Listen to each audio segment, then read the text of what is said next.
Okay, guys, we are live. So for those listening at home, welcome to the Dungeon Musings YouTube channel. My name is Kevin Madison, and I will be your friendly Dungeon Master this evening, this afternoon, this morning, wherever this finds you, whenever this finds you.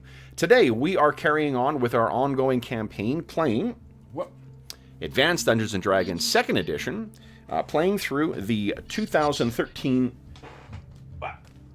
adventure, Legacy of the Crystal Shard. Whoop.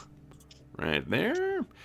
And we will also be incorporating, for those who may be keeping up with now current releases, we are making use of a great deal of material from the Icewind Dale Rime of the Frost Maiden as well. So if you intend on playing that adventure through this session may contain spoilers for that, so if you are intending on playing that, please be sure to mark us and then come back at another time and watch.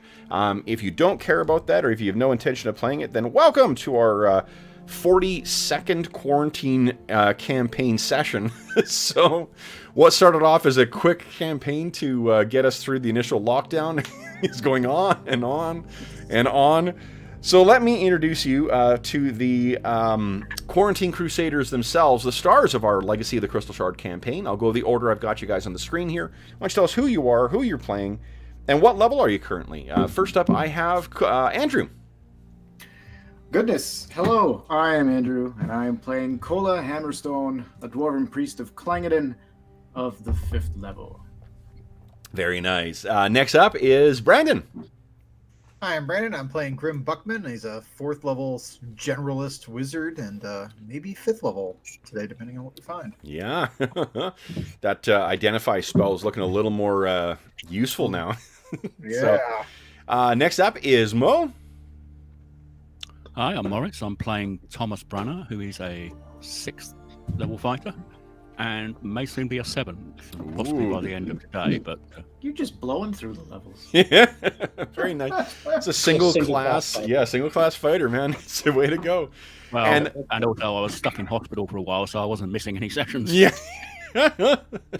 Last but certainly not least is our resident armor smith, Dave. Hey everybody, I'm Dave. I am playing Lex Wiltshire. He is a 6th level half-elven ranger of Myliki. Very nice. I was recaffeinating while you were talking. So guys, last session was a heck of a fun one. What happened last session? So last session we were we had this easy plan to just follow that wounded Yeti, or that one Yeti that had attacked the camp, and take it down and take out the treasure hoard. So we stalked it back to its cave. Noticed there was a hole in the side of the glacier, or in the mountain, where we figured we could maybe make an entrance. Turned out that was the Yeti's disposal chute, we'll call it. Yep. And so bit challenge just getting down from the path into the packed snow below. We had to rappel down and then either use snowshoes or wade through the snow to get to this hole in the ground. Lex used his cloak of arachnidia to barehanded climb up the chute and affix a rope for Kola and Tom. And then while Kola was climbing up, may have made a touch of noise and alerted the Yetis. So when Kola got to the top and Tom was about to started climbing, the Yetis attacked and bull rushed Kola back down the disposal chute. And Lex, not wanting to fight two Yetis by himself in melee, cut the rope and jumped back down the chute, and the three of us came flying out the bottom. Then we struggled to get back to the path because the Yetis went through their home and came out the front door and started throwing rocks at us and jumping and trying to pulverize people into the snow. And we had a fun little fight. We ended up finishing the Yetis off after much of a challenge. There's only like 4 of them, but we couldn't win because they kept knocking guys into the snow, and Lex was getting pushed around, and he ended up bulldozing a Yeti, or bull rushing a Yeti off the path and almost landed on Cola and Tom. Yes. And then I forgot about that. little Lex somehow rolled just enough to bulldoze a Yeti off, or bull rush a Yeti off the path. And then finally, with the Yetis defeated, or Yeti? I don't know, what's plural for Yeti? I don't know. Yetis? Yeti? Oh. Yeti? Whatever. With the Yeti defeated, we went and searched their area and found what we think is the treasure hoard. A suit of armor, a bunch of other items, and we were kind of wishing we had a wizard to cast Identify, and lo and behold, Brandon shows up with Grim. That's right. Nice. All right, so guys, where we're picking up is with you guys in the this room that Lex and Grim are currently in. Has the hoard that you mentioned before, and the things that you found in there. Was there a potion that you found in there as well, or an oil of some kind? I thought there was an oil that you found. So there is yes. an oil of sanctuary, a set of hide armor with accents of elemental forces burning down tall bearded giants, depicting lightning and storm made by a shaman of the ragged tribesmen, and a mask of unusual stylings, dark coloring, and a leather wallet of thieves' tools, and a cracked spyglass with markings of the Waterdeep, and a scroll tube with an arcane scroll. What was the second thing? There was the hide armor, then there was, what was the second thing? The mask? Right? What was the other thing? Was there a third thing? Oil of sanctuary. No, there was just the three. thieves' tool, Okay. Thieves' tools, cracked spyglass, and the scroll tube. Okay, perfect. Yeah, excellent. Okay, thank you. So, what do you guys wish to do now? Looks like you guys are all mostly healed up, too. You didn't take a lot of damage in that encounter. I guess because of the bull rushers did do a lot of damage. No, they didn't do a lot of damage, just knocking guys to the ground, and then the squeeze didn't feel good. That's right, you guys must have healed up here. Let's see. Took some cold damage. Yeah. Oh, yeah, That I was see a lot of kind of spells. Since I was gone last session, are you going to require that I take another night's worth of rest to prepare an Identify spell? Because I don't have that currently in my loadout. You will need to take a rest, yeah. We'll assume that Okay, you did not that's fine. prepare Identify. Likewise, I'll need some time to prep some spells. And Kola, if you have access to the divination sphere in a minor or major way, you also will have access to Identify now. Nope. No access to divination. No. None whatsoever. Nope. Sorry, guys. It's not my specialty. I should check and see if Solinar actually has access to divination at all, because otherwise, Your new rule doesn't do a whole lot? house rules just makes it mean for you guys. Guess you should have worshipped a different god, huh? Because Cola was the only one who could do it. Yeah. No, you get Cola. You get divination. No, I don't. No divination here. Nope. I skipped that semester. No. Clangadin gets major spheres, all combat, guardian, law, protection, sun, and war. And Look then here, Lex. I don't minor think you're spheres, hearing what charm, I'm telling you, creation. Lex. Minor Cola, skipped that semester at cleric school. I didn't study it. I don't even know what you're talking about. Uh-huh. Yeah, Allegors do have access to access to divination. Which means divination up to level 3. He just doesn't want to take the con loss. No, I don't. But it's temporary. It comes back. What are you? Yeah. After like a day. What kind of dwarf are you if you're scared of a little con loss? Constitution is all we have as dwarves. All right. So, guys, with all this loot before you, remember, how much was it? Was it 3,000 gold pieces? Yeah, that's I think it's about 2,000 platinum too. Yeah, I don't remember that. Let's see here, 3,000. So what that means... That doesn't sound very lawful there, Mr. Hey, Cola is lawful as shit. So I think Andrew, on the other hand. Andrew is not. that makes 60 pounds of coins that you guys need to figure out how you're going to get How you going to distribute that weight across Uh, with you guys? Do we still have the Rams? Oh, you I think- do. Yeah, Yeah. but they're up with they're upstairs on the surface with Austin. Oh no, they're Well, back at just- the camp with Ostin. Yeah, Let's just divide that up amongst each other, and yeah. that's still like 20 each. How much are they? Are they 10 a pound? It's I think 50 coins makes 1 Okay. pound. Who was here last time? Because Valkyro was here? No. No, it was you. It was That's a significant you, sum of gold. Mo, and I. How are we splitting the gold up, guys? Because that's a significant sum. Yeah, do you split it amongst it? Because we've got folks who, haven't been here for quite a while. In the Night Below campaign, what we do is we split it across all the players. But I mean, like, people are rarely missing more than like 1 or 2 sessions in that one. So Yeah. I'm at your disposal as to how you want to. I divided your XP amongst the people who were for that amongst who was there rather than across the party the way you do in Night Below. So But I say we include Valkyro because he's pretty much always here. okay. What do you guys That's think? fair. I think that's fair. It's rare for him to miss one of these. So And I think the other guys who haven't been able to join us, through work or whatever, I don't think they would necessarily mind. But we can always figure something out. We could spot the money if they need it. Exactly. That's what I mean. Like we're pretty good Okay. about. So You guys $3,000. literally spotted to help me buy armor before. So that's Yeah, like there's- 5 people. So it's what 600 gold a piece. Yeah. So 3,000. Each of us gets 600 gold, including Grim. Okay. So And then we're going 12 to pounds. include Grim because Grim's about to take a whole shitload of con damage yeah. today. So I think then that's 12 pounds each, right? Yeah. yeah. Okay.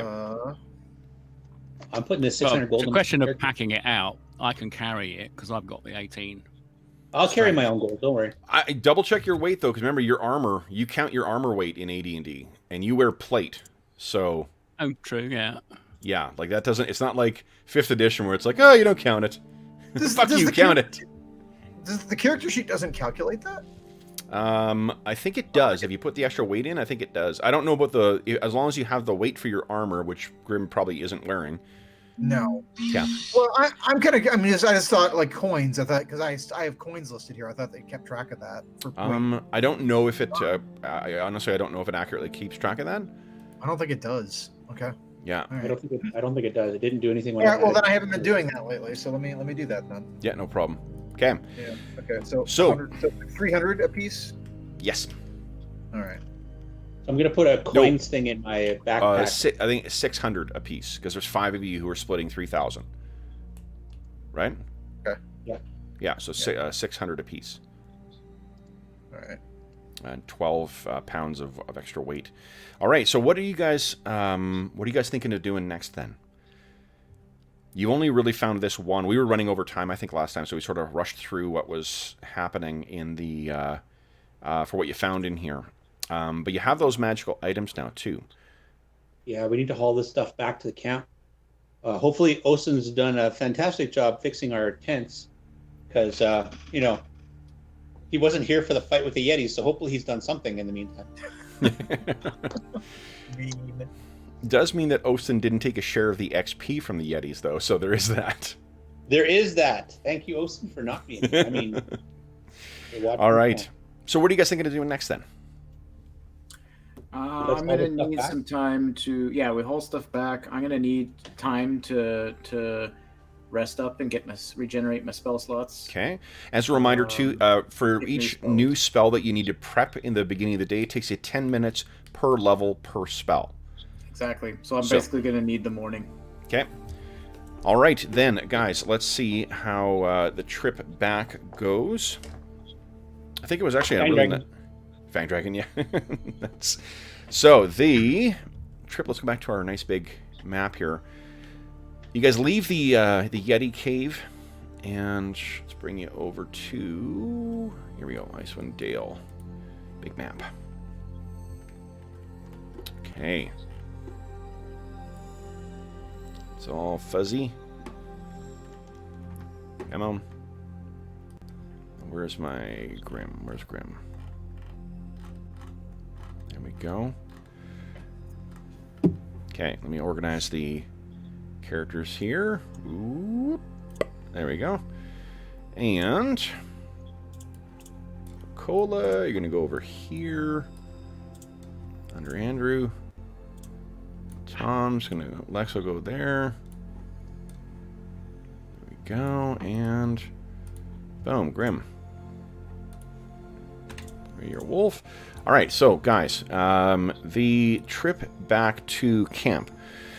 You were down in the actual foothills of the Spine of the World Mountains.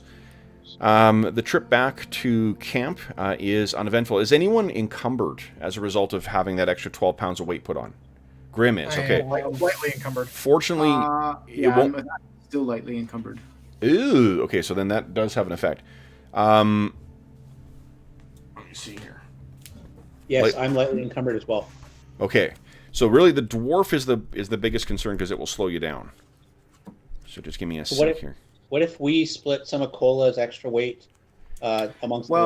Here's one thing. For example, what if I don't know the weight capacity of the rams, but like I've got a hempen rope that's 20 pounds. I don't know that I necessarily need to be carrying that unless we know we're about to go and do some climbing. Well, that's just it. Like, so before Lex becomes moderately encumbered, I can carry another 15 pounds. So I can take your rope because rope's only 10. I thought it was 20. I wrote down 20 here. It could be the difference between silk rope and hemp rope. I've got hemp rope. Let's see. I'll look this up quick. Because if it's if I wrote the weight down wrong, hemp rope is 20, silk is 8. Okay. Yeah, I was thinking of something else. So then it's got to go on a ram. Well, that's just it. We don't have the rams with us. We went to the lair on our own. Oh yeah. So I mean, we could tie the rope around me and around someone else, and then we're both splitting the weight of the rope, and keeping ourselves like from falling. And Fang Dragon comes down, grabs one of you, gets 2 for the price of 1. Love it. I mean, it'd be tight quarters for a Fang Dragon. Okay. No, maybe we need to. What if? Hold on a second. Do we need? How? Well, no, because the length of the rope is like what? I don't even know 50 how feet. long. 50 feet. Yep. Do we need it to be 50 feet? What about 25 feet? And we just cut this in the middle, and we each have 25 feet. Oh, Yeah. dude, what if we have to go up and rappel up? Yeah. No, fair enough. It is what it is. No, by all means. Kev's like, oh, your climb check just got 10% harder. Yeah. In the Night Below game, we had the guys, like, a bunch of their gear got carried off by a swarm of gibberlings, and then they forgot a couple of ropes behind on their last foray into this orcish stronghold. And turns out ropes are really, really useful. And really hard to come by in the middle of the wilderness? Yes, definitely. Also a fair point.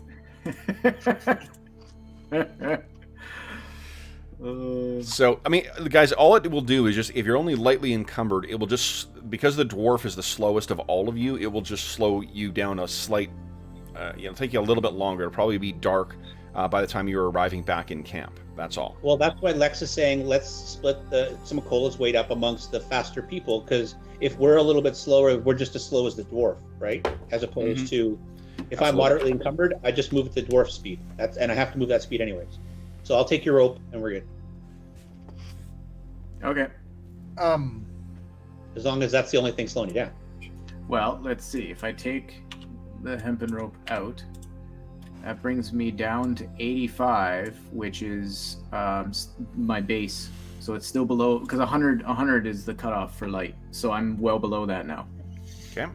So Lex will carry your If rope. you have something actually that's less than 15 pounds, I can take that, and as long as I'm at 99, I'm still not lightly encumbered. So if it brings you A back single down below, snowflake falls on him, and he just collapses down. Go, jeez. Oh. I pick up a It's like when stick and suddenly you're playing Skyrim and you're carrying wheels of cheese and suits of armor and all this stuff in your backpack, and then you accidentally pick a flower and now you're encumbered. Well, Dave, that's what modifications are for.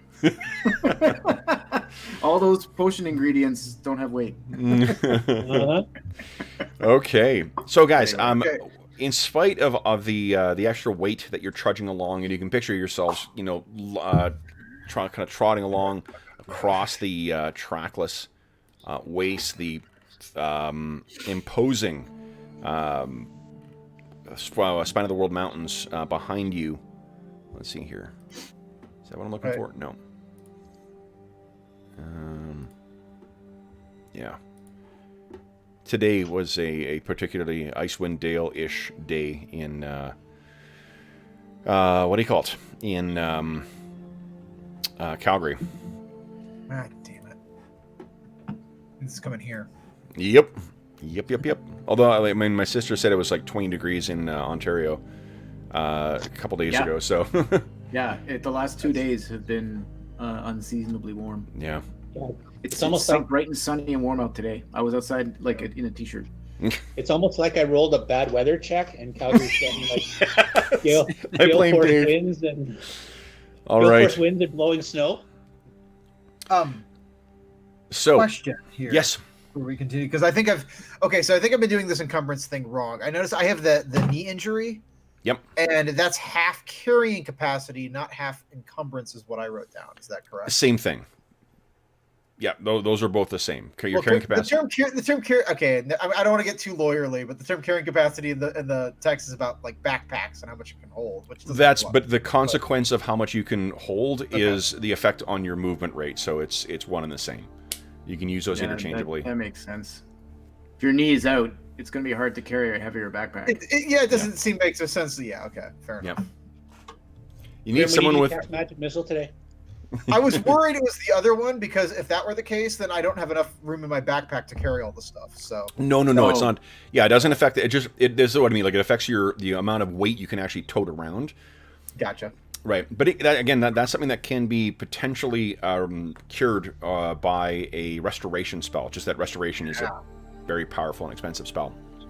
Yeah, and Okay. Kola had access to one of them, and he spent it. Yeah. All right, so you guys get back to you actually get back to camp with no further complications, and what you find waiting for you is a roaring fire. So cross off another firewood, please, and you also find a completely restored tent.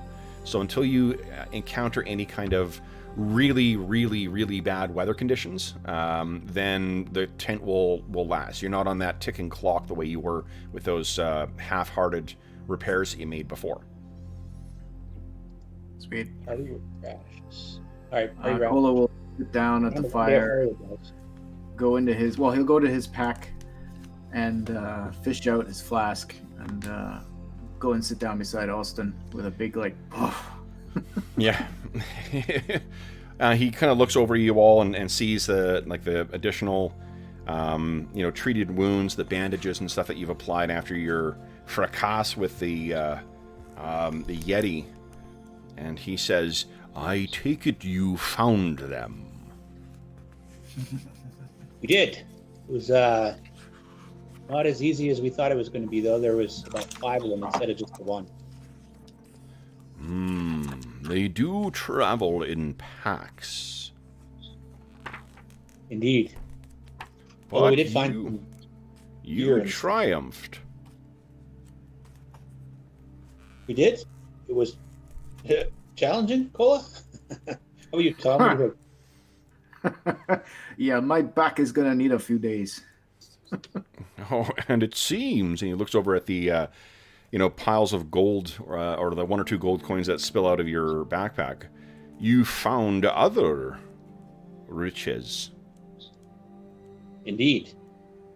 I hadn't thought of Austin. Do we want to give Austin a share? He was in part Kola of the... will reach into his stash and pull out a handful and say, you are welcome to a portion of our spoils in He gratitude. puts his paw up and kind of shakes his head and says, your generosity is appreciated, but I have no need for such baubles. Fair enough. And then so I'll take the gold back, but I'll hand out my And you flask. take it back like Bilbo, Oh, I'm very reaching quick for the about ring, the gonna it's my gold. Yeah. Cola's like, my precious. There's definitely an expression on Cola's face of like, oh, thank Clangeddon. He didn't want my gold. So, what are you guys doing next then? We probably need to. We're pretty good for food right now, but we're down to a day's worth of firewood, guys. Hmm.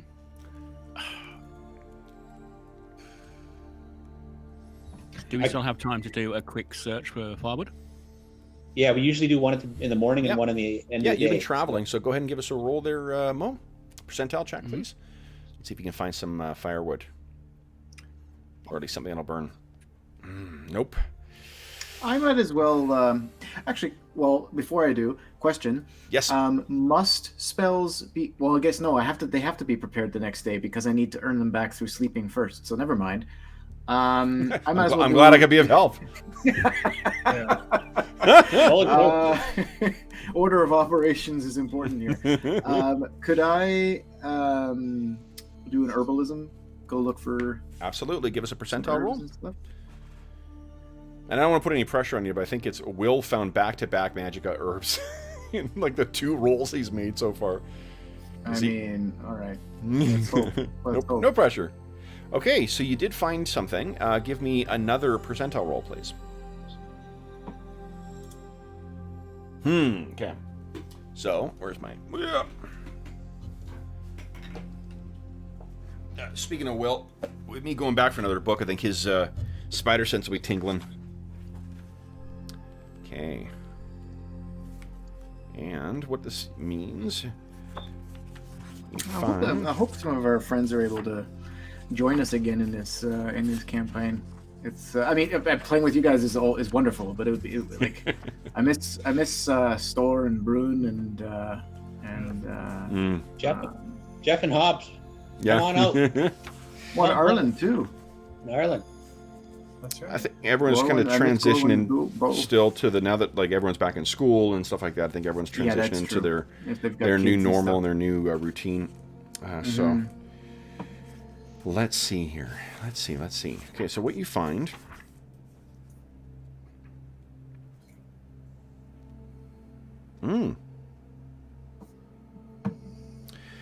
So here's the upside: is you do find medicinal plants. Oh, Yeah. that could be useful. So these are things that Why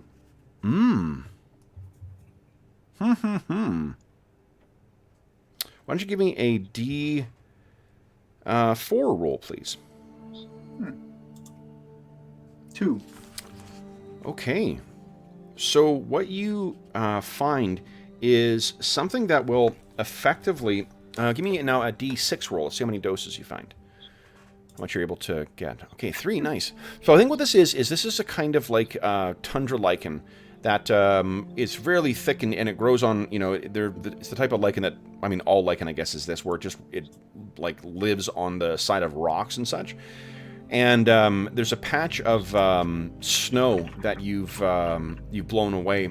And if you for this may be a reference that only 2 of our players actually will get, but if you picture what kind of like the terrain is like in the Canadian Shield, where there's that really craggy, dark-colored rock that's exposed with like lots of lichen and moss and shit on it. That's sort of what you're passing through, though covered in snow. So Thunder Bay, basically. You can picture Thunder Bay, Ontario. That's sort of the terrain you guys are moving through. And with with this lichen, what you know is that with proper treatment, this can make a tea that will actually cure poison. Oh. Yes, you have That'd be 3 very doses of cure poison, or of an antidote for poison. All right. I will spend the rest. Well, I guess. Do I know? Like, do I need to make this now and have it prepped, or is this something that I would have to make in the time I need it? Yeah, you'd kind of have to make it in the time. Yeah. Okay. All right. That's cool. Yeah. Do you have slow poison spell or scrolls? No. The ring gets me access to cure disease. Right. But I think that might be different than. Yep, that is in Cure effect. poison. In second edition, a lot of poisons have different onset times. So if you have slow poison, it buys you hours, which then gives you time to maybe prep an antidote if needed. That is good to know. Yeah. I don't have it now, but maybe I could add it to the repertoire if we feel that would be useful. Well, like if you don't have an antidote, slow poison's kind of useless. You're just buying yourself time, right? But if now that you've got an ability to make an antidote, if you have slow poison and someone gets poisoned, you can cast slow poison on them, and it buys you an hour per level. Which is That would be huge for things that are like you die in 1d4 turns. Spider poison in particular, wyvern poison is very, very, very deadly in AD&D. As the guys recently learned in Night Below. All right, so you find that. I mean, otherwise, do you want to go hunting, Lex, as well too? Yeah, You're I could go hunting. We have a lot of rations in the group ration thing. I don't know how long will they last, Kev? They in this climate, as long as you're keeping them out and frozen, I'm not gonna start the timer on them getting ruined. We have 26 rations still from the reindeer and rams. Okay. So. Okay, so go ahead and give us a percentile roll. Holy shit! Nicely done. Now a d6 roll, please. Yeah, it's a really low chance of coming across game in the middle of the winter here. So. D6? Yes, please. 3. Okay. Let's see here. So you've come across. Oh wow.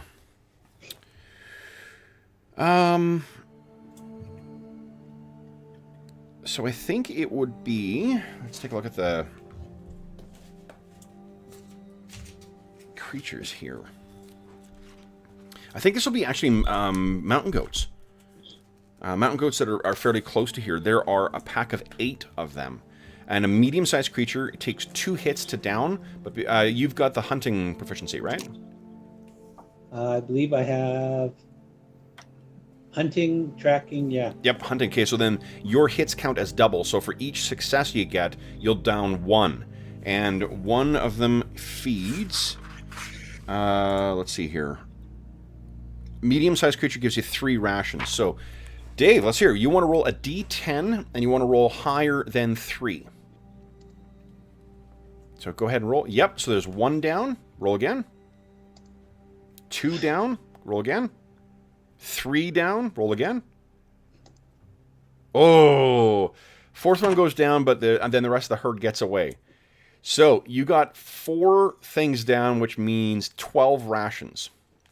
Okay, so I'm not going to be able to carry 4 goats back, so Lex is going to have to clean them and prep them and carry chunks of meat back instead. You might be able to drag them, given all the snow. Do you have rope on you? I do have rope. I mean, I think that you do actually need to treat them right away, too, to avoid the meat spoiling. No, my rope is on the ram, so that won't. Okay. All right. So then, yeah. So then you'll have to do that for now, and then kind of truck the meat back, I guess, or at least truck the carcasses back, and then you can like properly treat it once you get back. So Lex will have like a ram over his shoulder, and he's dragging 2 in one hand and 1 in the other, just through the snow. Yeah. So leaving a bloody trail behind him. So he like stumbles back into the camp. Goes, somebody help me with this, damn it! Yeah. So yeah, I mean, with that evening, you guys can.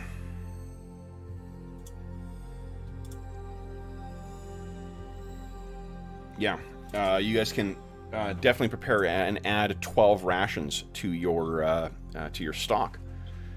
Okay, and then do we take rations off already today? In the mornings when you take them off, so I think so. Yeah. Yeah, I think we did then. Okay. Okay. So we're up to 38 rations of reindeer and rams. Great, and you still got those iron rations as well. All right. So then, for the evening, So, yeah, in the morning, I think of the previous night, I would have learned Identify, memorized Identify. well, we're still on the same day here. You guys just got back to camp. Okay. Yep, you guys got back to camp. The guys went off and did their hunting. It's the end of day stuff around camp.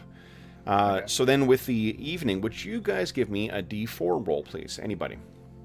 I was going to ask Austin if he could have a look at their armor, because it's ragged tribal work, so he may actually know a bit more about it. Well, he confirms your suspicions that this was definitely made by the ragged tribesmen, and the markings on it suggest that it's some kind of priest or something that may have had, or a shaman of the tribe that may have crafted this stuff.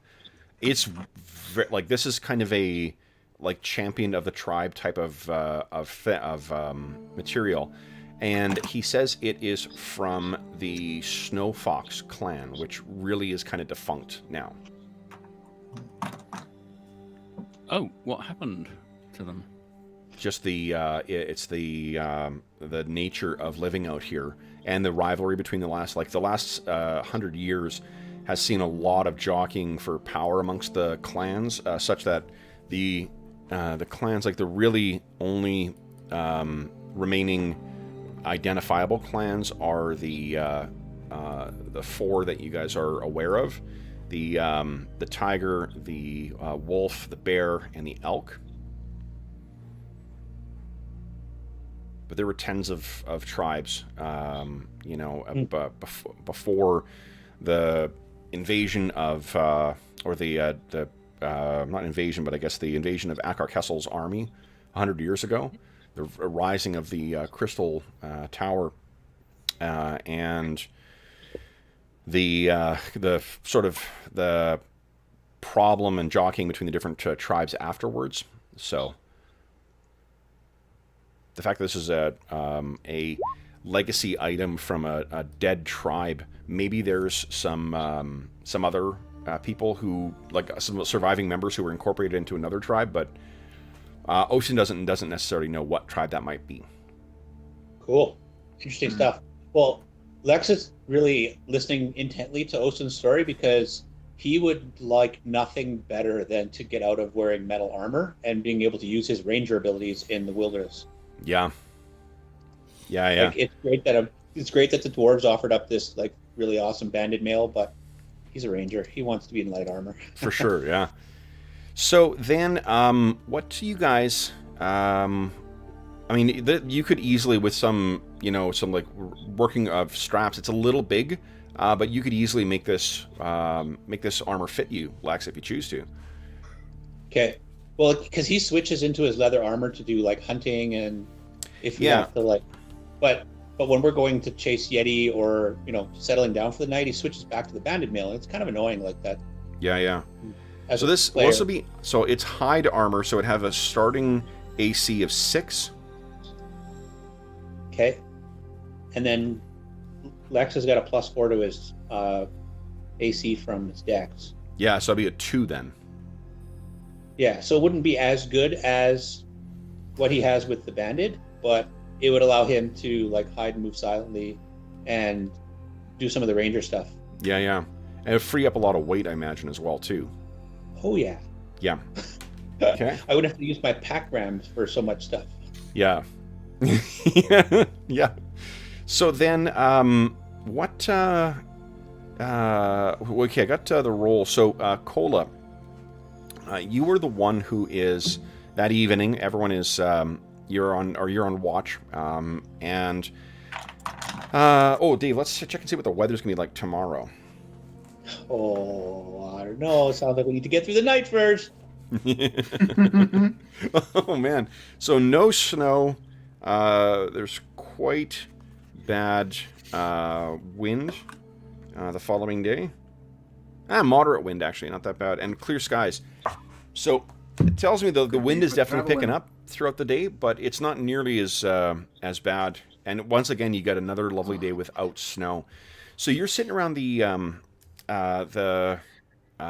camp, Cola, when you can. Well, I guess first off, did you guys set out the rations for the crag cat as well? Yeah, we would have. I can take 5 off if they disappear. Okay. So then you got that set up, and what you hear is this clattering, Cola, from off in the direction of where you set up the little offering stand, and you can hear a kind of like a chittering sound for something over there. Great. What are you doing? Just gonna slowly, casually reach down and grab my axe Okay. from my side, just in case as a first thing. Can I, like, I can't, it's too far away for me to see anything? If you step a little closer, like step out of the range of the firelight, your dark vision will kick in. I'll take like a crunchel from the like take a stick and light it. So I've got a bit of a makeshift torch. So to be honest, your dark vision would give you, if you can just get yourself out of the light. Oh, that's a fair. Right, yeah, it'll give you more vision. I mean, like if what you anyway. want is to not step into the darkness like the DM is asking you to, then you certainly can do that.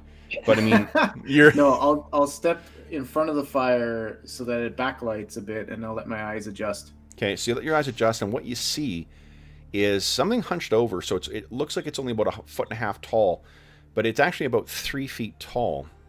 And it seems to have got itself kind of caught up in the framework. And it's this. Aww.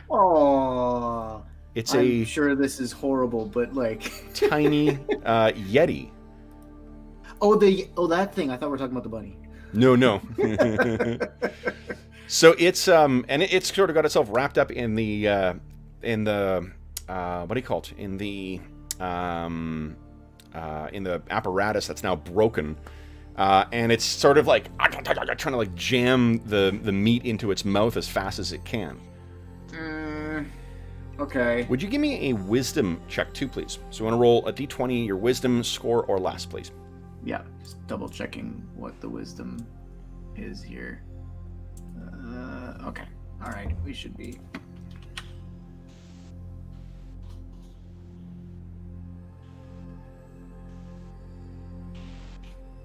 Oh, nice. Yeah. And what you see fall from its around its neck, there is a makeshift. It looks like it's a medallion or like a choker of some kind that you've seen on of the style that you've seen on many of the Reged tribesmen. In Caer Dineval, you may remember that there were some Reged that had settled down in there too, so they have a different kind of style of jewelry and so forth from, and the ones that you've met in the Dwarven Valley, very similar to that, but what you can see affixed on it is a chunk of black ice. And this thing just trying to jam its stuff down. Its eyes are kind of like moving over towards you, but it's flat on its back right now, kind of caught up in this stuff. What are you doing?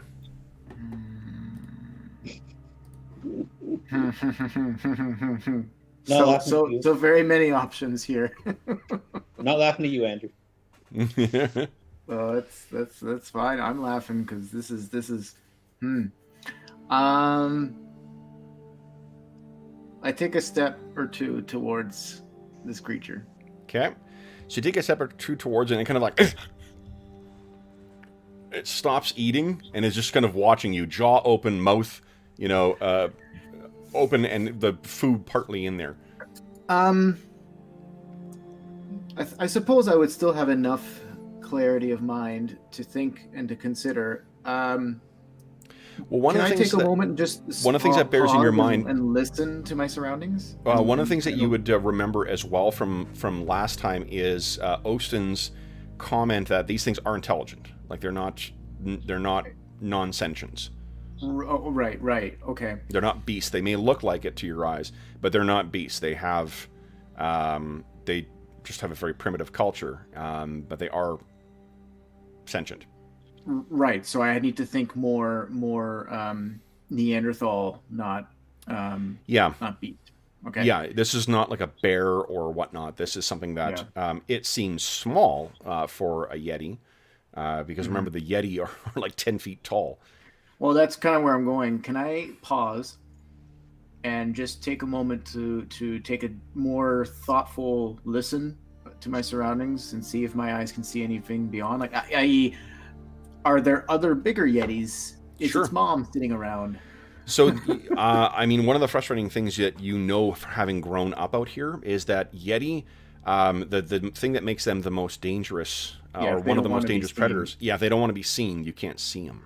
So you're looking around, you know, and fortunately because of the clear skies, the twinkling aurora borealis, the green shimmering hue over the sky, you're able to see very, very far out around you. There's nothing else within distance, illuminated by the moon and the shimmering sign of Aurel. But I mean, it's there's no precipitation and it's clear skies. So like, even though Yetis could hide very well, they would also be relying on snowdrifts and gusts of wind and such. And so if it's that clear, if there was one around, I would probably have at least a sense of it. I'm gonna make that assumption myself as a player, and the associated risks. I'm gonna slowly raise a hand and very slowly put the axe into its holster. Okay. And raise the other hand and just say a quiet whoa, whoa, whoa, whoa, whoa, whoa, whoa. Whoa there. Food still in his mouth? Ooh, do I have? I thought I took. Spiritual hammer. Yeah, that's the thing. I don't need the hammer to be in my hand for it to be deadly. No, I don't have calm beast or anything. I thought I took a. It's not a beast. No. I know. Okay. Oh shoot! If I go closer, it's gonna go away. I don't want to call anyone else. My eyes are still also kind of switching between this creature and its medallion. Sure. Rapidly back and forth. I'm gonna take another few steps, and maybe I'll take them. They'll be slow, but I'm gonna basically try to halve the distance. Okay. All the while going like easy now. Yep. So you do that, and it slowly is like puts its jaws down on the piece of meat, and then kind of, in a sudden burst of motion, kind of like tries to turn itself over so it's on its legs, but the bottom half of it is hopelessly caught up in the twine and whatnot that you guys use to make the sort of like feeding apparatus for the crag cats. And he kind of, but then it stops, as if waiting to see what you're doing. Its big blue eyes are flickering or twinkling in the reflected firelight. Okay. And it's slowly masticating too, like. I will continue to slowly close the distance, all the while trying to make myself seem as unimposing as possible. Okay. When you get to, I mean, it's almost your size, so that's not a hard task for a dwarf. How tall are you? 4 foot? What? 4. Yeah, I think so. Here, hold on, double check, but I'm pretty sure you're right. Height. Where is it? Where is he? There you go. 4 foot 8 inches. 4 foot 8. Okay, so you do have, a foot and change over this thing, but it's. I mean, it's about. You think if it stood up, it's with its gangly limbs and whatnot, it would probably be about 3 feet tall. But as you get closer, it kind of like and tries to sort of back up a little bit. It's quickly choked down the last of the meat. But you can see there's still 2 more chunks of meat left out, and its eyes are sort of going from you to the meat and you to the meat, trying to figure out what it's going to do. As a very first action, I'm going to take one of the remaining pieces of meat. So as you maneuver yourself over to the meat, it tries to move itself away, which drags the apparatus along, which then drags the meat a little bit along. So it's this, like... It's a weird tug-of-war within itself, and he's only getting himself more caught up in it. I think if you take your time, though, like, you would be able to position yourself so you could get to where the meat is being dragged. It's kind of like, Yeti tyke, then the twig or sticks and the rope or twine or whatever that you use to hang this stuff, and then there's the meat behind it. So it's sort of leaving a trail of stuff behind. So you got your hands on one of the pieces. Yeah, what I'm gonna try to do, I want to keep it calm. I'm going to try to take it out. I'm going to try to disentangle it from this. But I imagine if I just go and start taking out a knife and start cutting up the ropes or whatever, it's gonna freak the hell out. Yep. So I want to try to earn its trust a little bit. So I'm gonna try to take the meat, cut a piece of it off, not necessarily the whole ration, but cut a piece. So you take your knife out to cut it, and it kind of like, and I will cut the meat, and then switch hands and carefully hold out the meat to it. Okay. It kind of looks at you and looks at the meat, looks at you, looks at the meat, slowly moves forward, dragging the stuff behind it, and then it kind of,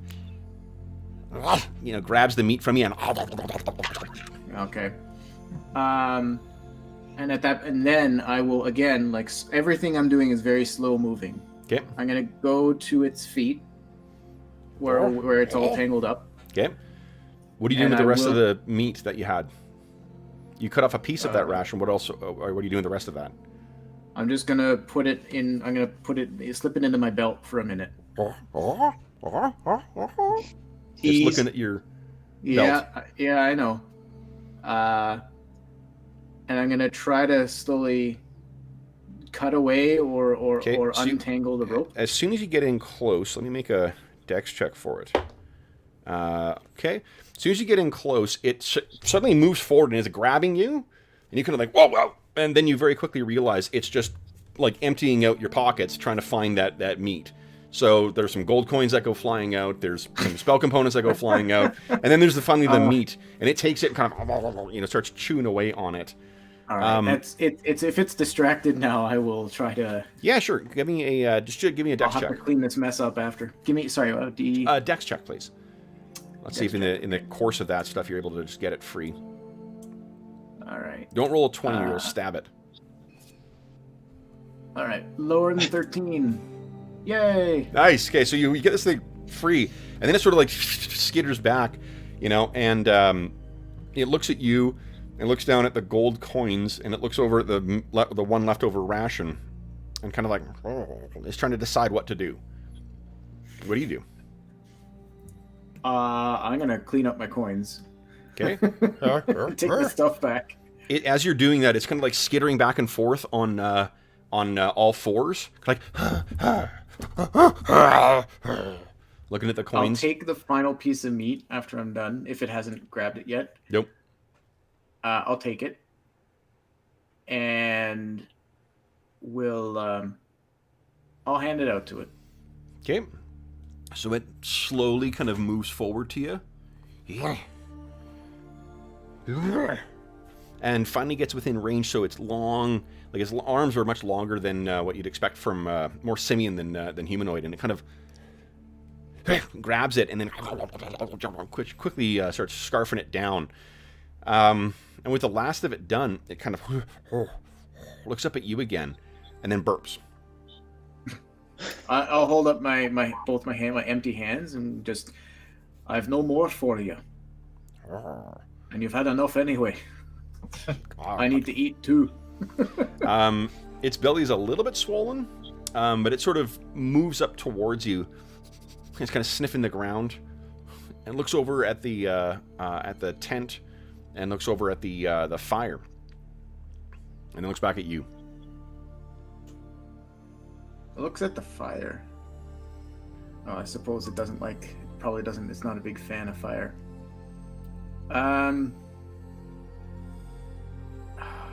Problem is, if I bring up more meat to hang it up here for the crag cat, it's just gonna take it. Mind you, crag cat might also just take the Yeti.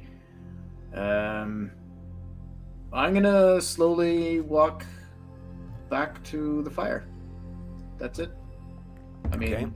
It seems to be or the Yeti will do what it does. Sure. So it seems to kind of like make its way along and keeps an eye on you. You can see the light from the fire is reflected in its blue eyes and off of the that black ice pendant that hangs I'm around still watching that its thing neck. too. Yeah. Yeah, so it walks over and kind of sits, and it's there for as long as you kind of keep eyes on it, and closer to the time when your shift for watch is over, you kind of look, for a second, your attention is on something else, and you look back, and it's gone. Yeah, I wasn't about to risk taking. I contemplated trying to take the medallion, but that may not. It's still a little yeti, but it's still a yeti. Mm-hmm.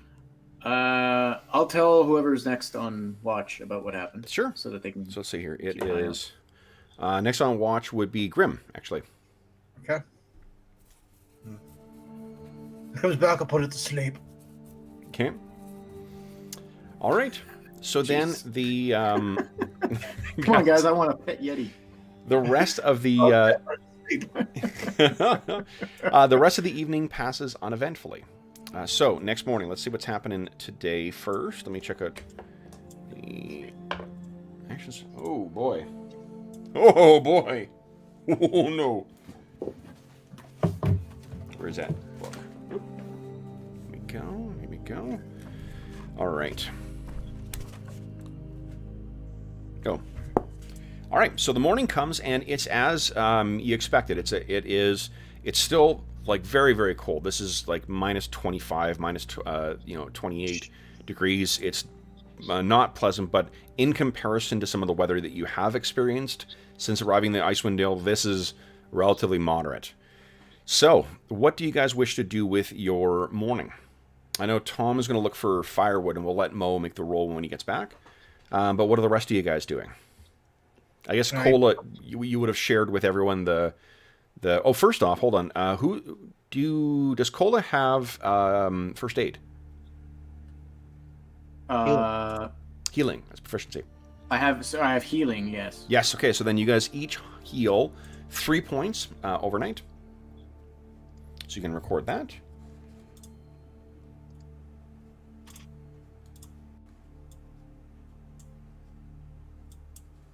Well, 1 for me. Okay. Cast Magic Missile, absolutely. No, it's so cute. I'm not gonna. I can't cast Magic Missile anyway. I'm sorry. Ice King's in chat always wants us to cast. Always wants Magic Missile, yeah. Always. Okay, so then, what do you guys plan on... First off, how much time do the 2 casters require to get all your spells prepped? Shoot, I had how many? Say in the... where does it say that? It's 10 minutes per level per spell. So a third level spell takes 30 minutes, a second takes 20, and a first takes 10. Okay, Yeah. so if I'm just swapping one spell for the other, I just need to take the time for the one spell, right? Correct. If you're not prepping anything else, then it's only the ones that you have to prepare. If you prepared something the day before, whether you're a priest or a wizard, you get to keep that. You don't have to rememorize it. It stays until you cast it or until you replace it. And I guess I'll take the 10 minutes or for the one identify spell, which is first level. Okay.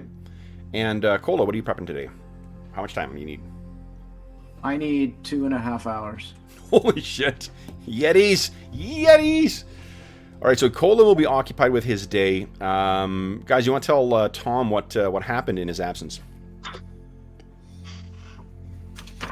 He's been murdering baby yetis by the looks of it. Fortunately not. He had a black stone on his medallion he was wearing. Black ice. Was it Chud? I don't know that I would have shared that detail. Oh, okay. I think that little detail Colo might have kept to his own little self for now. Yeah. Forget what I said. For reasons that you have, if you've watched the stream all the way through and kept up, Brendan, then you'll know. If not, then stay tuned. Cola's infected. Cola's infected. And he doesn't know yet. All right. Mo, would you give us a percentile roll for... Well, you're not traveling, so you're not going to be able to make another check for firewood. If you're going to go out and risk a random encounter, then by all means, make a roll. Yeah, I think we need to. Okay.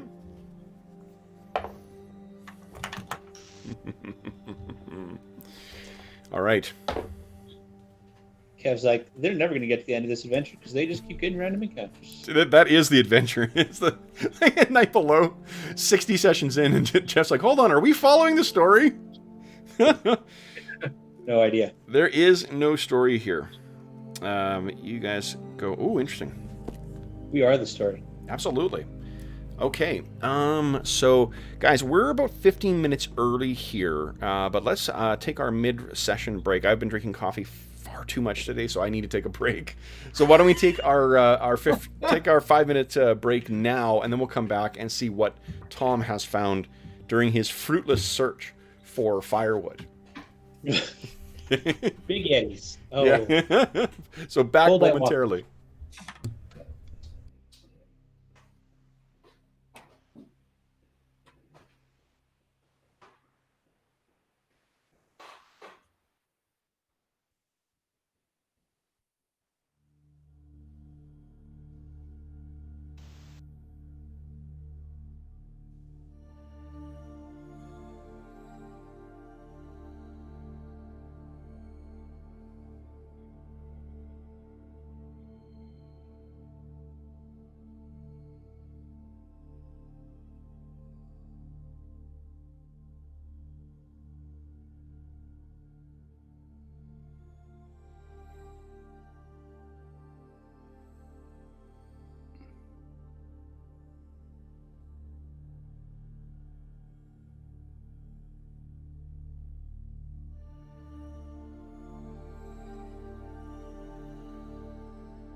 Never mind the fact that it's like 22 degrees outside. It is still freezing in my basement. All right, I gotta figure out what spells I'm gonna take then. I had light, but I don't think that's gonna.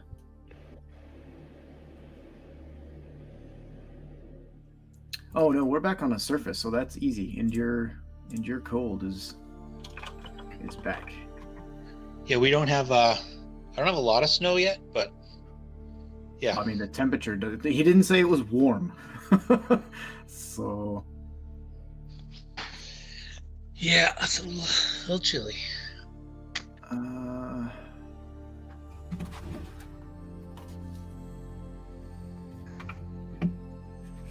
was hearing double, and I didn't realize that I had signed into the YouTube channel, YouTube broadcast. I was like, why am I hearing people twice?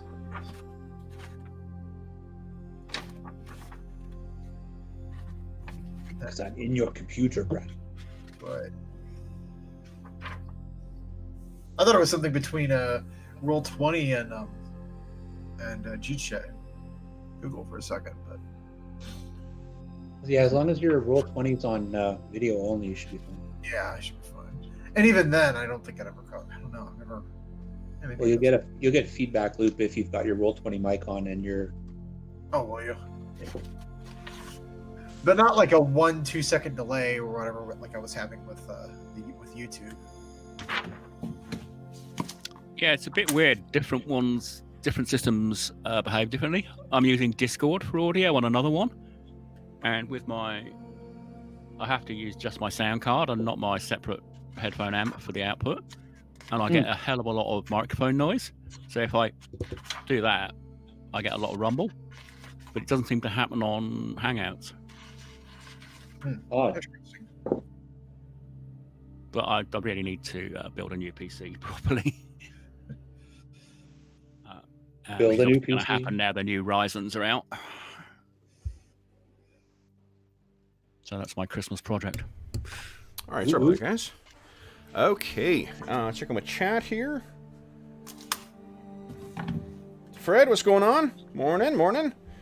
Brian, morning. Happy Saturday to you. Aptim, howdy. Sorry if I'm butchering that name. It's Artyom. Sorry, what is it? Artyom. Artio. Oh, Artio, howdy. Artyom. Yeah. Nice, thank you, Brandon. Yeah. Antonio, what's going on? Oh, we got a code to access our non-existent AD&D MMO. That sounds good. Ice King, what's going on? for extra encumbrance, you can always magic missile. Absolutely, Ice King. Sound advice as always. All right, so guys, the morning comes, and the wind is still going. Now, you are on the side of the river, so I do have some good news for you, is that Ostin can fish for you. So, would someone give me a D6 roll, please?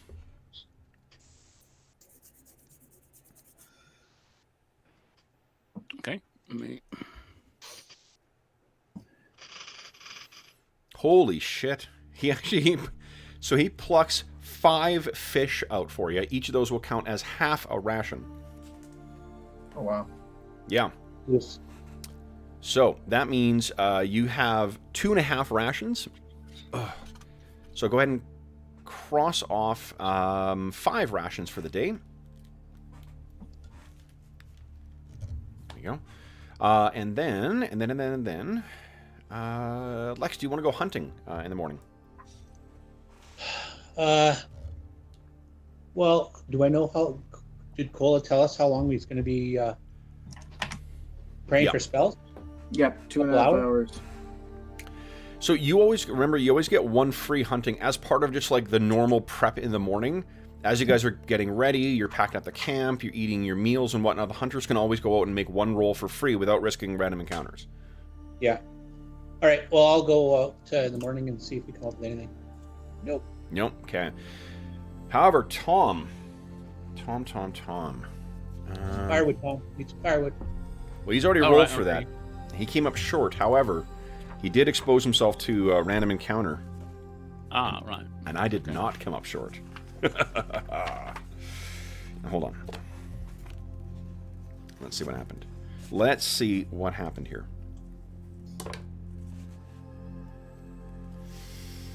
Okay.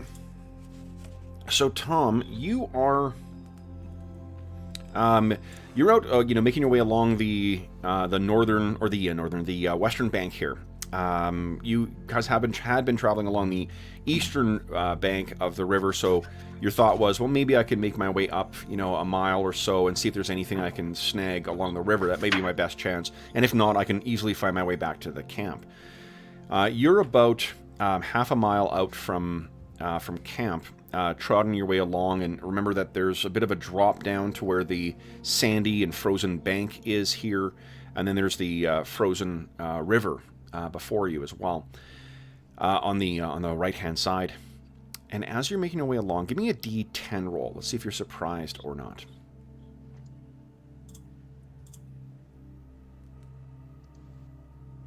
No? Okay. So you're trotting along, and what you see on the ground are big, relatively fresh footprints, or more accurately, paw prints. They look very much like Ostin's. Big, and easily yay wide across. And you sort of stop and look down at them, and you look down on the further down the bank, and you can see just across one of the rises, probably about maybe 200 yards away or 100 yards away, you can see there are a pair of jet black gleaming eyes looking at you. Because what you can see as it sort of moves the bulk of its body into view is an enormous polar bear. Its big black nose on the end of an otherwise perfectly white body. And it seems just doesn't make any motion towards you. Would you give me a wisdom check, Tom, please? That's against my... So you're going to roll a d20, and you want to roll your wisdom score or less. Luckily, I've got a good wisdom score, so I'm looking for a 16. Oh, good. Let's see here. Nice. Okay, so not terrific. Remember, we always use Price is Right style. You want to roll as high as possible without going over. So you look at this thing, and it sort of, you see, condensation comes out from its big black nostrils, and it kind of looks at you, and it seems to be, maybe you're just projecting stuff onto it, given your recent encounters with other wildlife in here. But do you think there might be an intelligence behind those black eyes? What are you doing? Not going to make any sudden movements. Yeah, those paws, they would hit with the force of like a battering ram, for sure. You've seen the damage that something like that can wreak on those hordes of skeletons when you fought the manifestation of a white witch. Okay, so you can tell, not make any sudden movements, not try and startle them. Okay. With a roll that good, I think you can also tell that it's not the same bear. Obviously that one died, but this is just slightly different. There's maybe like a slightly different modeling around the snout. Bluish color. And while you're standing still, it moves itself up to the full, crest, so you can see its full body, big, black claws on the end of those huge paws. And it kind of calls out. Apologies for my bear sound. It kind of sounded like Ostin for a second there. I was like, yeah. He's trying to talk. I'll try and make calming sort of gestures and say, I'm a friend to the bears. Okay. What language do you use? Common, I suppose, which Okay. would be all I've got. What languages do I speak, actually? I did make a note here. I should say something on your I was character learning sheet. Dwarvish at one point. Yeah. So Common, Eluskan, Undercommon. And there were some spares that I think I was learning, so I've got a bit of Dwarven, I'd imagine, in there. Okay. Yep, you can put Dwarven down as well, too. You guys Yeah. did spend enough time. Yeah. So, if you say common, no, it seems to be no response from this thing. Or at least no... I mean, it's difficult to judge the expression on a bear's face. But it closes the distance very slowly, lumbering along. This thing is probably 5 feet at the shoulder. If it stood up, it would be easily 12 feet tall. Mm-hmm. It lumbers forward and then kind of stops about 50 yards away. Kind of...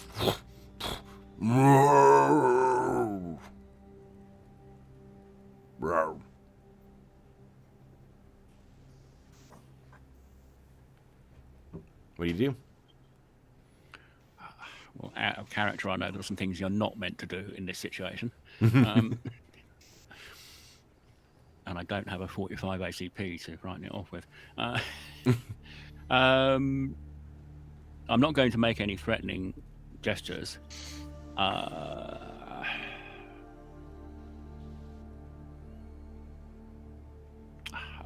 Would I have got any food with me, or would that all be left in the camp? You tell me. I think that you guys probably would have left it in camp.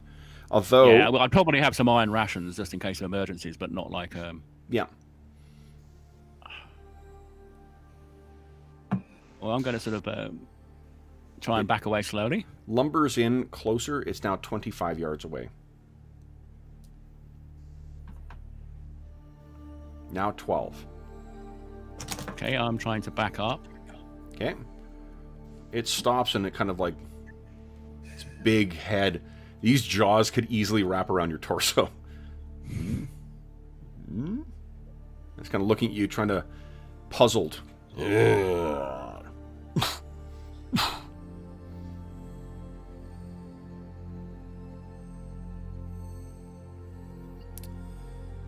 It's now 7 yards away. Well, I'll repeat that again in Luskan. Okay. Again, I'm it's a sort friend to the bears. So it stops again, kind of looks at you. Big puff of condensation from its snout. Stalks around. This time to the side. So it's sort of moving as if to cut you off from where you're going. It closes to within 5 yards now. Okay. I'll also say, do you know Austin in Luskan? Okay. I assume that's the more local of the languages, isn't it? No. Luskan is way to the... Yeah. It is the... Hold on, the tribes... The language of the... hold on. Let me make sure.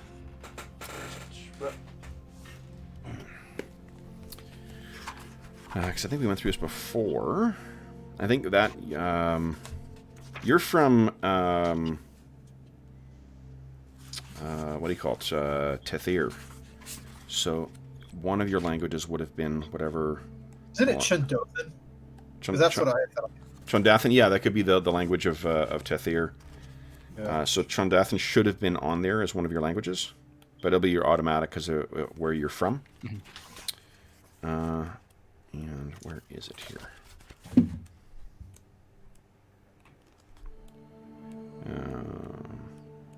There's Fang Dragon. Okay, good. We'll need that. There we go. Yeah, Tethir speaks Chundathan and Eluskan. Yes, would actually be the language of the thing. So it would understand when you say bear, it kind of stalks directly towards you, like not in a threatening way. It just moves up. So we can picture this thing stands almost to the full height of you. You're a big guy. But it's with its head up, which is, a good, like 2.5 foot, head. It comes up and kind of and is snuffling along over you, giving a smell. Roar! It cries out, and you kind of get covered in a little bit of spittle. When you say Ostin's name, it kind of... And then it sits its big butt down and kind of looks at you. What are you doing?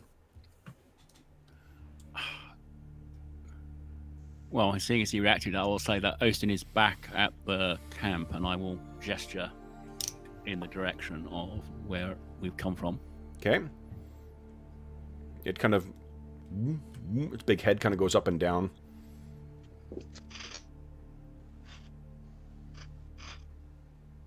Okay, and I'll pantomime Tom.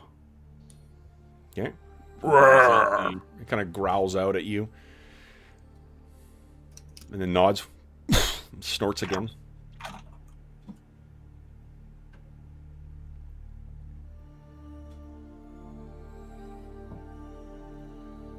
What do you wish to do? We seem to be communicating. I'll say, well, do you know whether there are any trees we need firewood? Kind of, its head cocks. Give me a percentile roll again, please.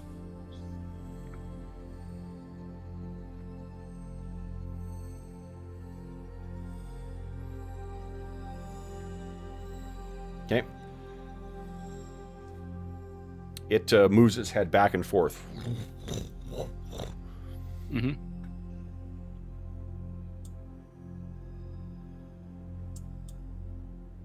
What do you do next?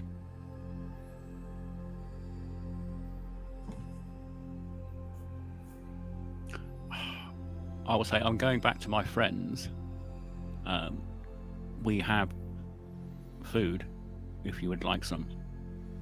And again, I indicate. It brings itself up. Growls again. I really need to listen to a couple of YouTube clips about what bears actually sound like. I have no idea right now. We'll have them on a soundboard to play in. Yeah, really. Right, so when I say that, It stood up. okay, well, I'll try and move back towards the camp then. Yep, you start moving along, and it's lumbering along beside you. When you stop, it stops, and when you keep going, it keeps going along. All right, So I'll do that then. the rest of you guys, while you're like Cola and Grim, you guys are inside the tent, I imagine, preparing your camp. Lex, you're trying to figure out what the hell happened. That Yeti tyke sure made a mess of the thing that you were setting out for the crag cat. And maybe you're getting Ostin, because Ostin was leading us towards the druid, right? yes. And do we know how far we are to the druid? It's somewhere in this spine here, like in this same where those Yeti were. It's further up. The druid that he's leading you to, they're pretty far up. So we need to. He has a name for you as well. And her name is... One second here. Where is it? I was reading it this morning. Her name is...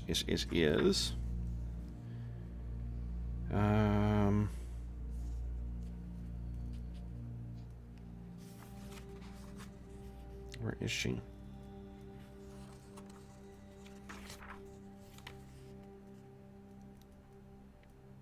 Oh, Kaniaka. Kenyaka? Kaniaka. Kaniaka.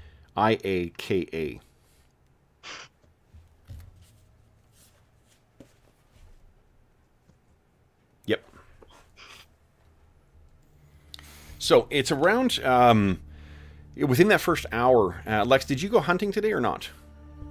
No, we got lots of rations. Okay, so you're kind of around tent, camp, making up the breakfast. When you see Tom is making his way back down the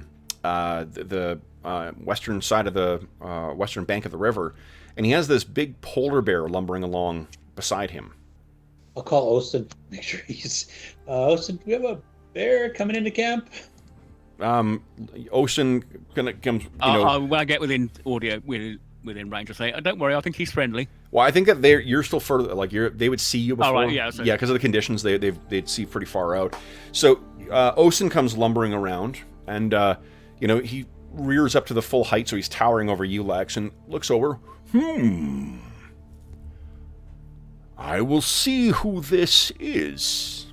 And he gets down and kind of like boom, boom, boom, boom, lumbers off in the direction, not in a charge kind of way, but just in a kind of a lope across the snow. And as he's lumbering up, Tom, you can say that he's friendly, and the Osen says back to you, so I see. Yeah, he's not killing you. So as Osen is coming towards, he roars out, and to the bear that you're walking with, Tom, roars out to Osen, and what you... Let's see here. Okay. What the Osen does as he, as the two of you guys get in close, is he kind of lumbers up towards the bear and roars at him, and there's a bit of like, back and forth between the two of them. They don't seem to be hostile whatsoever. They're not like rearing up or anything. And then he turns to you, Tom, and now Osten in common, he says, you spoke to him in the language of our clans. Which was Luskan? Yes, Iluskan. Yeah. Ah, yes. This is Longclaw. He bids you welcome, Tom. Okay, I will bow. Okay. He kind of shakes his snout again too, and he says that he has news of an ally you made. There was another Blackpaw. These beasts, these bears, walk with the spirits and are friends of those that watch these lands. Blackpaw has returned to the spirits, and Longclaw came to find who Blackclaw died for. I take it that the bear that saved you from the White Witch, he was Blackpaw. Come, Longclaw has traveled far and is hungry. We can... So he comes in, and the rest of you guys are all sort of filled in on what is, what's going on. And if you guys have questions to pose to Longclaw, Osten can kind of translate from, spirit bear to common for you. Go ahead and cross off 2 rations as well too for Longclaw. Okay. I'll cross off 3. And I think that Lex, with your ranger background as well, I think that you probably, this is something that you maybe have. Where does Lex come from again? Is it Neverwinter? Yeah. Okay, so I think that you've probably in the I was deepest... more familiar with brown bears and black bears, but Right. Well, I guess less so the bears, more so than these like awakened animals. They're animals that they're not so much possessed by spirits as they are enlightened by contact with the spirit world. okay. So these things, you've heard of such creatures, and you probably have encountered some in the depths of the Elven homelands, or at least in Neverwinter Woods. So this thing, yeah, seems to be something similar. What questions do you guys have, if any? I've got some, but I don't know whether the others want to go first. Ask Longclaw how he knew of the death of what was it, Blackclaw? Blackpaw. When one of their kind passes, they rejoin the spirit world, and creatures such as Longclaw can speak and see with that world. The spirit of Blackpaw came to him and begged him to take up his failed charge.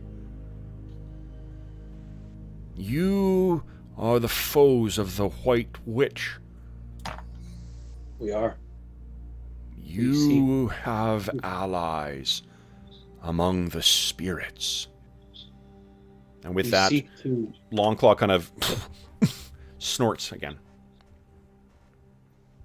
Can you let Longclaw know that we seek to end the White Witch's reign on this land and restore the balance? They desire the same. Is there a way, Ostin, for them to join us in our? We're seeking the druid. Will the spirit animals help us against the White Witch? Longclaw has been sent to that effect. Okay. Well, we appreciate it. If there's anything we can do for him. To maintain harmony, the spirits must walk softly.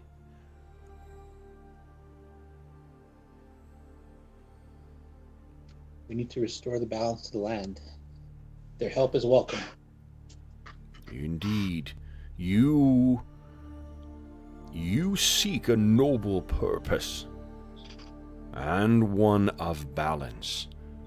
That is what the spirits seek. Well, my leaky guides my hand, and I would do everything I can to keep the woods from not all enduring endless winter. Indeed. What other questions do you guys have? Does Longpaw know of any other spirit animals in the area that may be able to join us, or? As I said, the spirits must walk softly, lest they disrupt the balance in the same way the White Witch would. So no. Lest they become as damaging as she, they must take care in what assistance they offer. The seasons and cycles already writhe with the White Witch's ambition to bring the cycles to a stop and bring winter everywhere. Sure as hell don't want that. All right, so I'm gonna ask him to interlocate and ask him.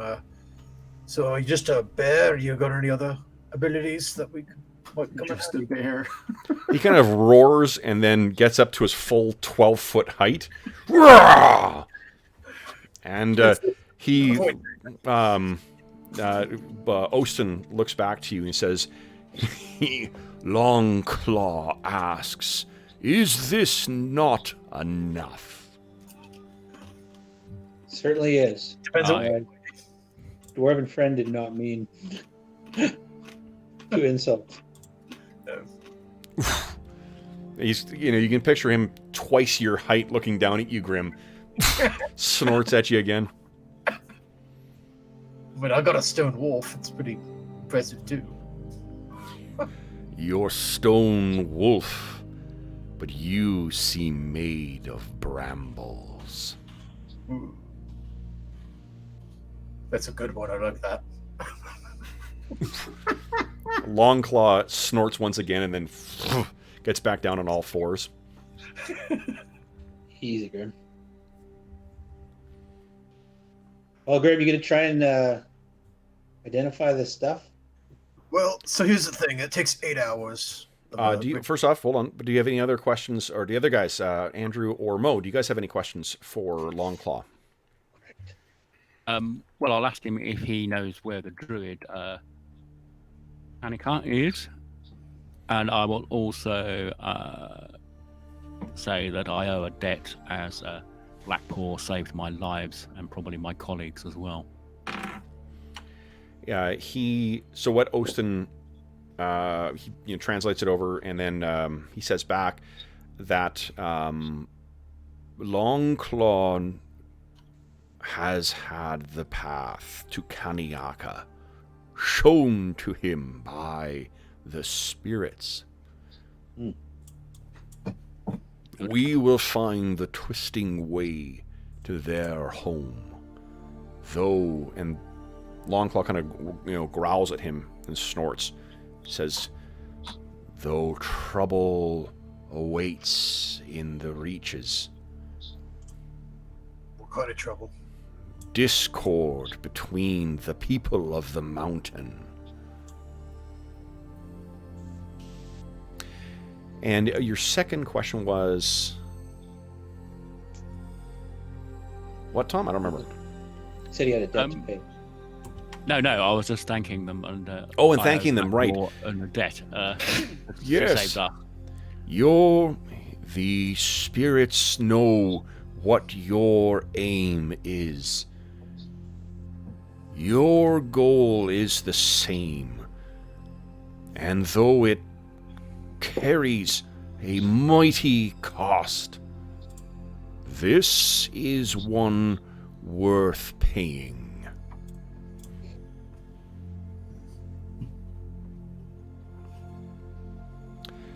Andrew, any questions from Cola for your new friend? No. No? Okay. Then, let's see what you guys have found. So, identify takes what? 8 hours to prepare the ritual. It's for how many hours? 8 hours. I'd say, yeah. Holy shit. Yeah, and then, so this is your day. Yeah. Maybe I should go hunting this morning. It's gonna take. Okay. Yeah. You can give us a hunting roll if you like. Are you guys out of firewood, or do you still have firewood? I think we just used our last one, didn't we? Today? Okay. Yep. Nice! Well, either that or the one for this evening is the last one. I don't think we crossed off today, so today will be your last bit of firewood. So Lex, fucking nice. Again, you're successful in your hunting. Clearly, Miliki is with you today. Give me a D6 roll, please. We need to get some Maliki. Guide us to the firewood. Yeah. 3. Jeez, once again, more goats. Let's see how many are here. 6 goats this time. So, once again, there are 6 you can potentially drop. Every successful roll that you make with your D10 drops 1. So go ahead, Dave, give us a D10 roll. It's 1 goat down. Again, 2, 3, 4, 5, 6. You got all of them. Nicely done. Okay. Holy shit. Remember to roll for potential breakage for your bow, your arrows as well too. But yeah, 6 rations. Oh wait, hold on. Each one gives you 2, doesn't it? medium one? Oh, 3 characters for 1 day. So that's 18 more rations that you've managed to Oh wow. to add to the thing. Yeah, Is that with the hunting skill or before the hunting skill? that's with the hunting skill. Okay. Yeah. What the hunting skill allows you to do is just instead of 2 hits to take down a medium creature, it's just 1 hit. Oh, right. Yeah. So then I already had 12 arrows. I had to check, and that's 5 more and 1, 2, 3, 4 more. So it's 9.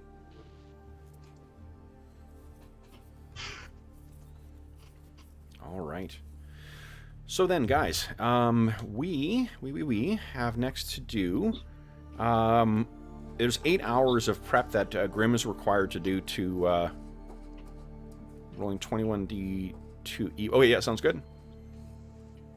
Oh, I didn't actually hit those. Yeah.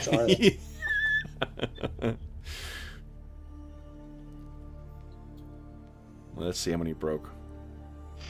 1, 2, 3, 4, 5, 6, 7, 8 remained. 8 remain. Yeah. It's going down to 50 arrows. Okay.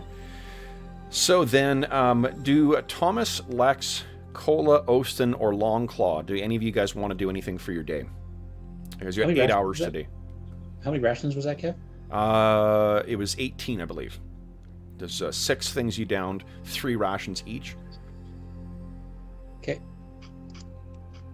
Cola, even with your preparation, you could look for herbs if you like. Sure. Yeah, if there's still time. Yep. There's no. Yeah. Nope. This is not. If you do it a second time, that's when you start drawing the risk of random encounters. Oh, I just meant if there was time with all my spell prep. Well, okay. I mean, it's going to take Grim 8 hours to prepare True. And it's only going to take me 2.5, so I Yeah. could prepare my spells 3 times in the time it takes him to do that. Exactly. But you don't want to, because after you do it more than once, it'll random encounter chances. Mm-hmm. Well, I meant I could prepare my spells 3 times in the time it takes him to. Presumably, I don't run the risk of encounters while I'm preparing spells. Well, Okay. who No. knows? Nothing. I thought you meant you could go looking for herbs 3 times. I'm like, You know, Okay. no, that's not valuable. Firewood, maybe. So unless you guys tell me otherwise, then yeah, you could spend some of that 8 hours looking for more firewood if you like. But again, each one runs a risk of a random encounter, and not all of them are going to be. Tom's already gone out for the day to look. Tom tried once to leave the camp, yeah, and then he rolled a random encounter, but it turned out to be a friendly one. Mm-hmm. So. But we only have 1 night worth of this is our firewood. last After day. that, we gotta cuddle up with Ostin and his friend to stay warm. So what do you want? Do you want to run the risk of finding more firewood? Oh, what do I do, guys? Are We we probably willing to should. risk it? Yeah, we probably should. I will run the risk. All right. So then Cola, give us a percentile roll, and I'll roll for random encounter. Nothing. Okay. So then, with the end of the day, you guys, let's see here. With 8 hours passing, so unfortunately it's gonna be dark because it's winter by the time that you are prepared to cast the spell, Grim. So, which of the 2 items do you wish to identify first, or roll for first? You have 40% chance of success here. You can try and identify the hide armor today or the mask. It says I can do both actually. Oh yeah, you can do both. So I want to know which one you're rolling for first. Oh, okay. Let's do the hide armor first. Okay, so 40. Give us a percentile roll. 40% chance. You want to do it in secret? That's what it says in the book. No, it's fine. You can go ahead and roll.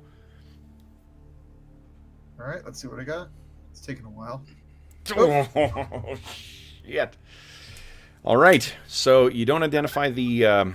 You need to modify your spell to try and identify it tomorrow. Grim, give us a roll for the mask. All right, so unfortunately, Grim's first effort at identify is unsuccessful. You lose, is it 8 Constitution? Yep. Oh You man. get one back per hour now? 1 back per hour, which means Grim will not be participating in Watch tonight. Yes. He'll need the full 8 hours of rest. So unfortunately, being the first time he's cast it in the campaign is maybe not surprising it's unsuccessful, but better luck tomorrow. Yeah. All right, then, guys. With evening comes Grim. Unfortunately, cannot identify those two. Cola, you didn't prep identify, did you? I did not. Okay. Then, what do you guys wish to do for the night, and what are your plans for tomorrow? Well, Grim's trying to identify this stuff. Do we need to expend some additional energy on firewood? Because it's gonna get cold really fast. If we're gonna be spending a lot of time looking for firewood, and I agree that that's a reasonable thing to do, we may want to pair off. It means that we can do fewer things, but if we're gonna be checking multiple times, I think we're running risks that require maybe we don't go alone. Okay, so go out in pairs for firewood? Sure. Yeah. Okay, so how do you want to pair off then? Like Lex and Tom and Osten and Cola? Leave Longclaw watching Grim while he rests? Sure. Okay, so then Cola and either Tom or Lex give us percentile rolls. Let's see how this first hour goes. Let me roll for encounters. Well, we get one free, right? So one of these. No, only you one of get these you get a can free trigger. one when you're moving. If you're stationary, your firewood's not going to suddenly appear. Much as you may wish.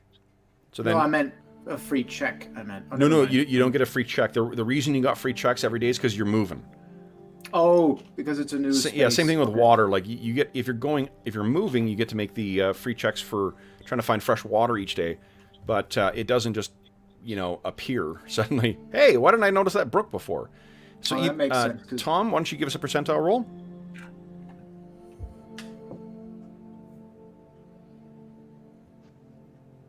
Come on.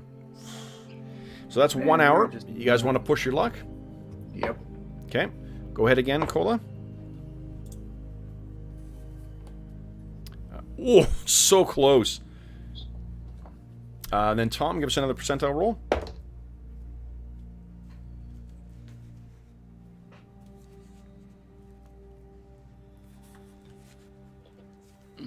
Okay. Okay. What you come across, and this will be Cola and Osten, is... Starts with an F and ends in Ang Dragon? No, you actually come across a small herd of reindeer. Go on. Yeah, it's a pack of about 21 reindeer. Oh, where's Lex when I need him? Yeah. I've only got one ranged weapon, and I can only take out one at a time. What's your range But weapon? maybe I should try a spiritual hammer, a spiritual axe. Yeah, no, that you can't use that for hunting. Oh, No, Ah, no, definitely No? not. No, oh. I you, mean, you need a bow in order to get. Yeah, you can't use spiritual hammer for hunting. but it's sorry. like the most accurate thing ever. You allow me to like throw it right into combat and just attack the thing right It is away. I don't in the same way that like a sword is very effective in combat, but not great for hunting. Same thing. I can't precision behead them. No, you cannot. Okay. All right. So yeah, you come across this herd. Maybe that is a good sign. Nothing otherwise. You guys can push your luck again.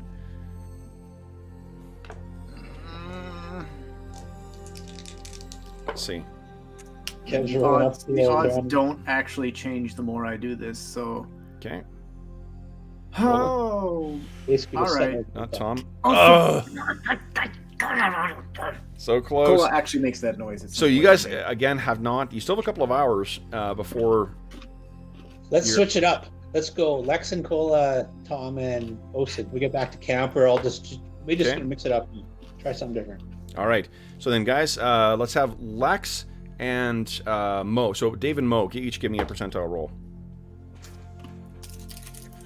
Hey.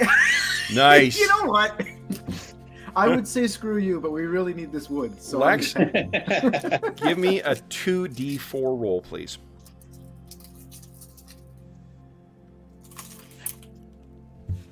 Lex is like, Fantastic. oh, why didn't you guys like pick up all this like deadwood here that's just laying by the river? Why? You guys have 4 days worth of firewood. However, Lex and Tom, this was a great deal of hunting. Let me check something here.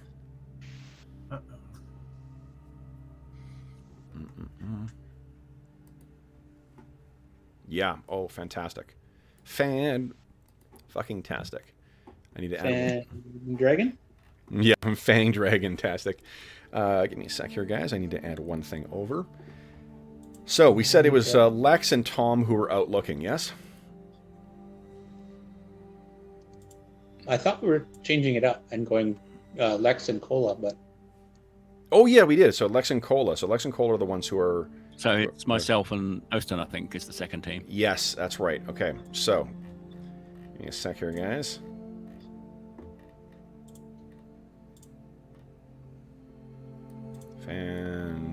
Tabby-tozy. Okay. Here we go. Is that in there now? Hey, stop moving. Stop moving. Fucking transmogrifier. Jeez. And let's see. Let's see. Yep, it's in. Awesome. Okay, so guys, you are Lex and Cola. You guys are looking around for wood when... Let's see here. Is this the one that has wood on it? Does. Fantastic. Fantastic. I think I've already got some of you guys on here too. So, you get ready your rams. I'm going to put Falcarel, GM layer. Tom, you're going to the GM layer for now. And let's see here. I got to bring in you guys.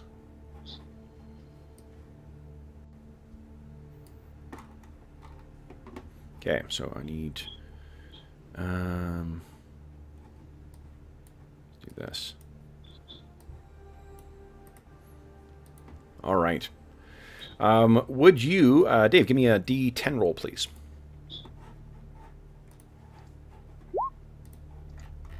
Nice, not surprised. That's good.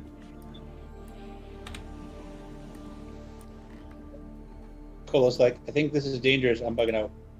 Yeah, exactly. And did we lose Grim in the game? Oh, we did. Yeah, I think he dropped off the roll 20. Maybe he's going to reconnect. All right, one moment. Let's see if I can get back on. Okay. Yeah, I've had Chrome do weird stuff like suddenly close the tab. I Yeah, had getting a weird error, pretty open. so I think I have to close it. Anyway, I can't do anything in Chrome, so I'm gonna close Chrome and I'll get back in. Okay. One moment. All right. So, Lex and here we go. Cola. You guys find a small stand of trees that seems to have somehow survived into this. A couple of very small ones. You don't see those snowy owl bears, though. Let me instead roll for how many of these other things you're encountering. Oh. Let's see here. Oh, yeah.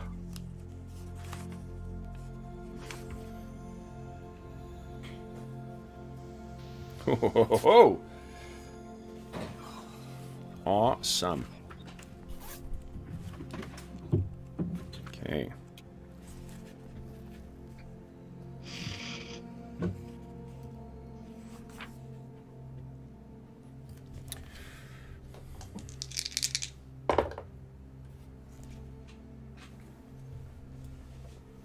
All right. So, let me put you back in place here, Grim. Boom. Ready? Okay, now let me go set up this map here. Dave, would you give me a... Let's see how far away this is. You guys do have some... Let's see if they're surprised. There's a chance they are not. Which means...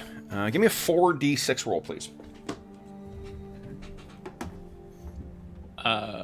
12. Okay, thanks, Dave. What's up, Mo? No, I was just going to say who's going to do it, and Dave did it. Oh yeah, no, I asked yet. All right. Let me just quickly adjust this here. Andrew, you're getting the roll initiative, I'm thinking. All right. Sorry if I delayed anything. I just. Oh, not at all. I'm still decided setting that, random encounters. Cat decided it was time to use her lip box, and no, that needed to be taken care of, or else I would need to use that those herbs I found for cure poison. Nice.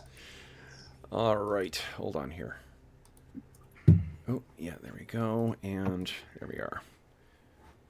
Just changing something here. Okay. Alrighty. Now, what you guys find, I actually need to go out and wash and break quickly as well, too. I started early this morning on the coffee. But let me do a reveal first here. How many did I roll? Yeah, this is going to be terrific. Great. Okay, and let me just get this here. Alrighty, guys. So, what you see, and let me switch up to something a little more sinister. Get a little wind going here, because you guys are out there.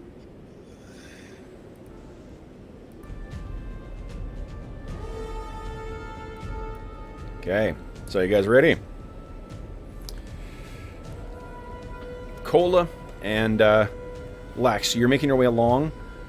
Dave, you rolled 12. Okay. So let me move you down just a scooch here. Actually.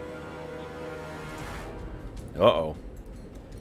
That's not happy music, guys.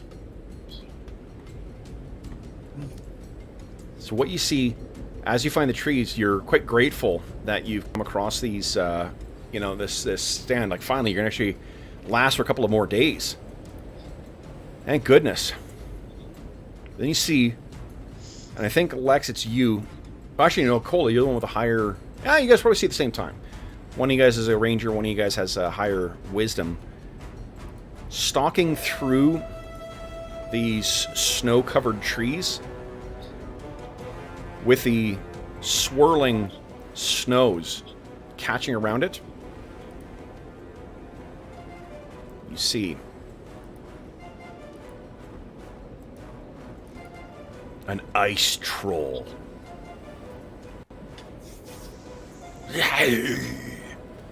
They stand about 9 feet tall, bent over, that bluish-gray skin and thick fur being whipped around by the wind. And guys? So I come up to... Hold on, let me just give you an indication of where they are and how many there are. Oh. So you ready? 1, 2, 3.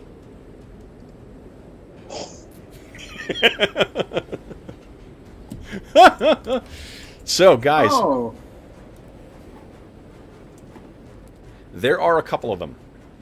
So, let's first, guys, I need to take a very quick break here. I will be back in just a second. I'll let you guys figure out what you want to be doing in response to this. Cola, you will not be affected by the... I'm assuming you left your gold back at the camp, so you're not going to be affected by any encumbrance right now. But, yeah, so I'll be back in 2 seconds here, I had no guys. encumbrance anyway. I'm good. Oh. Fun. This is not a battle we should even fight. Didn't need the wood that bad, did we? I imagine Grimm's is propped up sitting here like this. Back of the tent. Let me just get my fireball out. Oh, yeah. Exactly. Yeah. Stone Wolf.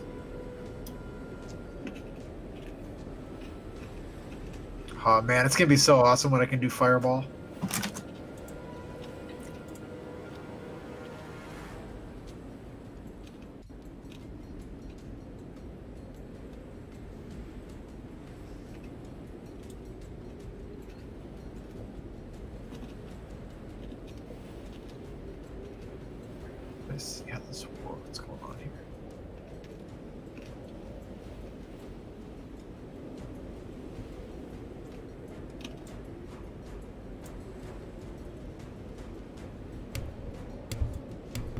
All right, sorry about that, guys.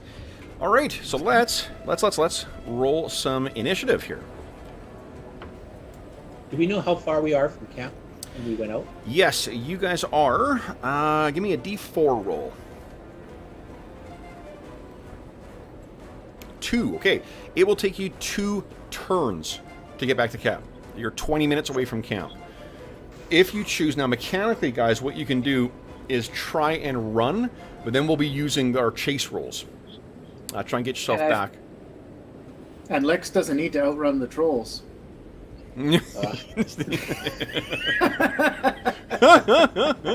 All right, let's see here. I think Brandon, you missed last session, so let's start off with a what do you call it? Roll of initiative here. So Lex and Cola, decide what you want to do, and then would you kindly beat Brandon my 5? And so we know they've seen, like, there's been like acknowledgement, like they've seen us. You've seen them, they see you, and they kind of one of them cries out, and you can hear from off in the trees, and that's when you can see them all kind of lumbering towards you. Okay. All right, so we got a 5. It's tied. Hey, So, Lex, how strong are you, generally speaking? What? Would you say you feel like you're under 16 strength, or you feeling like you're good strong man? Lex complains all the time about not doing a lot of damage with his melee weapons because he's not very strong. Okay, fair enough. That's not gonna help us. okay. Yeah. I will once again, just as a quick reminder that there are no such thing as balanced encounters necessarily in AD&D. Oh no, So, yeah, no, that's quite. You didn't need to explicitly state it. The map clearly states that. All right. So then, guys, well, go ahead and enter in the speed of what you're doing. You guys got a 5. I got a 5 as well too. I'm moving on a 5. What's the speed of an item cast spell is the speed of the spell, or Spellcast, the casting time. Say is more. it using the item itself? It's the magic item. So a magic item, I believe. Well, it depends on what kind of magic item you're using. What are you thinking of using? My cloak. Oh, your cloak. Like your cloak of Arachnidia? Yeah. Oh, yeah. Then it will be equal to magic item. So let's see here. In that'll be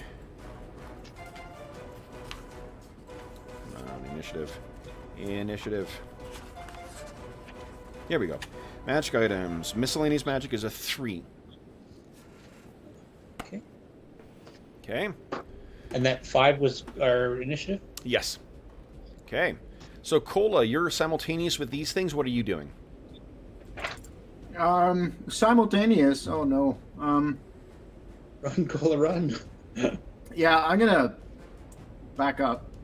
Okay. And run away, and only move the 2 because I'm also going to hold my holy symbol and begin the incantations for bless. Okay. Nice. All right, and then For whatever it'll be worth. so these things, let's see here. They get to move. Now they're okay. So,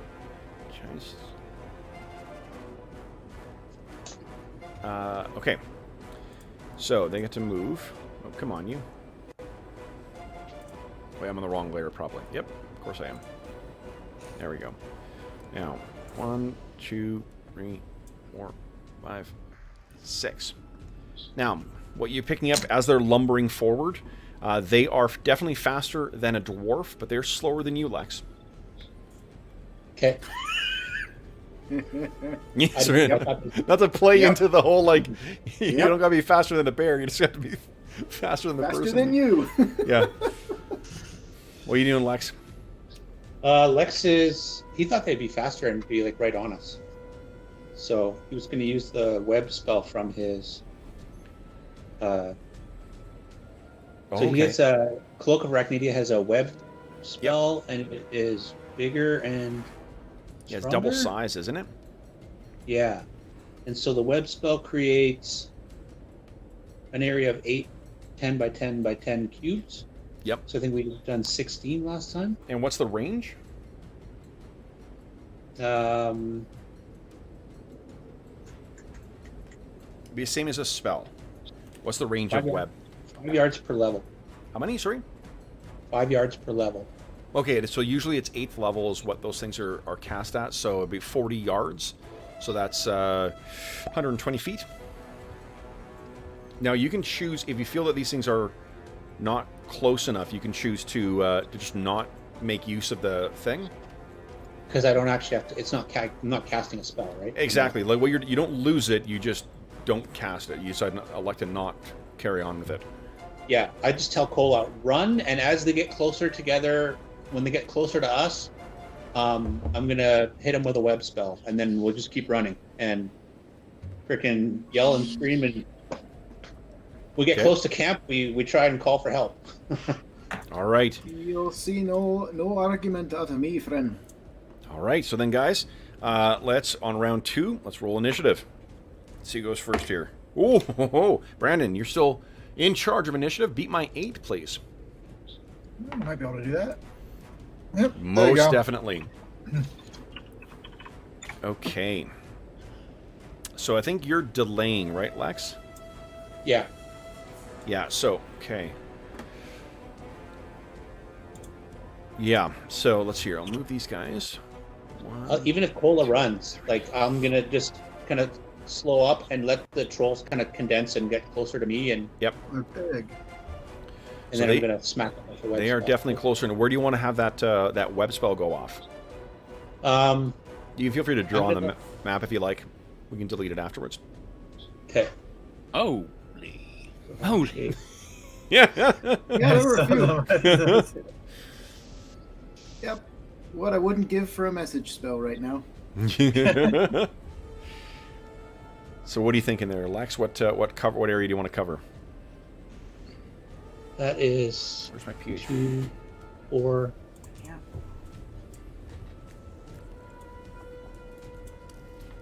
I don't know if that's too big. 5, 10. Okay. 15, Yep, 1, that 2, works. 3, Okay. 4, 5, 6, 7. So let's see here. Yeah, good call. I made it too wide, like thick, but I think I can actually go one more to the right. Okay. Let's see here. Take a good chunk of them, slow them down anyway. Okay, so I gotta make a save versus spell. All right. So that definitely will slow them down. I'm going to give you guys a bit of an advantage on your check. They're so big and so strong that they're going to be able to pull themselves free of it. So I'm not going to bother making saves for the individual things because we're kind of transitioning into a chase anyway. Yeah. So you guys turn and start racing off, having unleashed it. What is that? But first, before we do that, what does it look like, Lex, as you unleash the magical power of your cloak? So I think there's like a quick shimmer from the cloak, and then when Lex points, it like flies out through the arm of the cloak and just kind of sprays out in this kind of big green web. Yep, and it definitely slows them down. So let's do this here.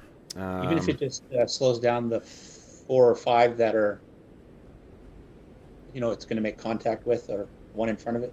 Okay, so you can automatically, let's see here. While jogging, a character can automatically keep going for a number of rounds equal to his constitution. What is your respective constitutions, Cola? I know Lex is huge. I have 18, and I also have endurance. So 18 is, and I'm going to count it, for the way they're calculating it, I'm going to use the 1 round as 1 minute, because that's what it is in AD&D. So you can run 18 minutes. Lex, what's your constitution, Cola? I have a 14 and also have endurance. Oh, fantastic. I'm a hardy dwarf. Okay, And I've so got a flask of ale, so that's got to get me an extra click. yeah, so I'll count. So basically, Lex, what I'm going to need from you is I need 1 endurance check from you, and I need from Cola 5, please. Okay. Because there's 5 minutes of you just like tearing ass, you're barely able to keep ahead of these things.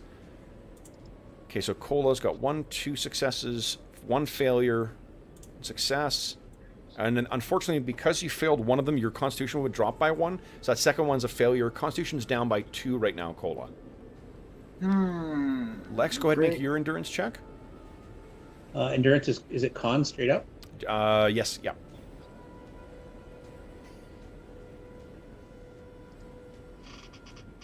Nice. Okay. So, you guys are keeping Cola, perhaps unsurprisingly, it's a little tougher for you to catch up. Did you have any modifiers to your hit points from your Constitution score? I don't think so. I'm only at a 14 to begin with. Okay. Yeah, so plus you're 0. just done. You're breathing ragged. Your lungs are on fire as you guys are coming running into camp. And let me just set everyone else up in camp. We brought here. friends. Okay, let's see here. Is your camp? I think your camp is here.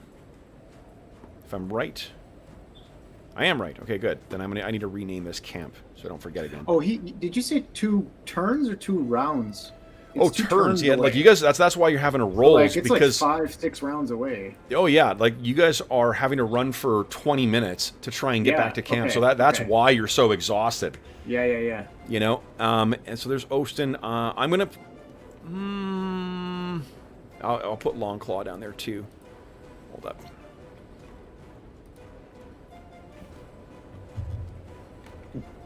Do I have a Why is polar bear? Austin not at full hit points? We found wood. We just didn't bring any back. Yeah. Yeah. Okay, this is a weird looking polar bear, but you got Longclaw here too. Okay. And you got Ostin. And you guys come racing into camp from the top there. Am I missing? Oh, I'm missing Grim. Grim, where'd you go? Where'd you go, Grim? I'm sleeping. Yeah. I'm resting. I don't want to get up. Okay, let's see here. Is this Maybe put my wolf outside though. That guy. Oh, yeah. Hold up. Let me get... Is this the same day that Grim did Identify? Yeah. same day. Yeah. This is... You How guys... many hours have elapsed? Give me a Yeah. give me a D8 roll. All right. Oh. 7. Okay. Nice. So your All right. Constitution's So only I'm down at by almost- 1. Yeah, that's cool. All right. Well, then I might participate in this. Okay. Yeah, but here's the problem, Grim. You haven't prepared your spells for the day. I had my other ones. You had his other stuff prepped Oh, too. whatever you didn't cast the previous day would still Yep. be available. Yeah. to Oh, you. yeah. Definitely. Okay. Cool. All Thank right. So goodness. here's what I'm going to do. So I'm going to... I'm just going to use the... I'm going to say you're coming in from the south here, just because it's easier on me. And really, that's all we're concerned with. Let me get rid of this thing here. And Cola's pet Yeti is going to show up and help too, right?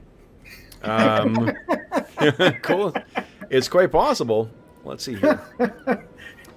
Even Alehead doesn't like me that much. All right, now I'll put 120. So let me just measure this quickly here.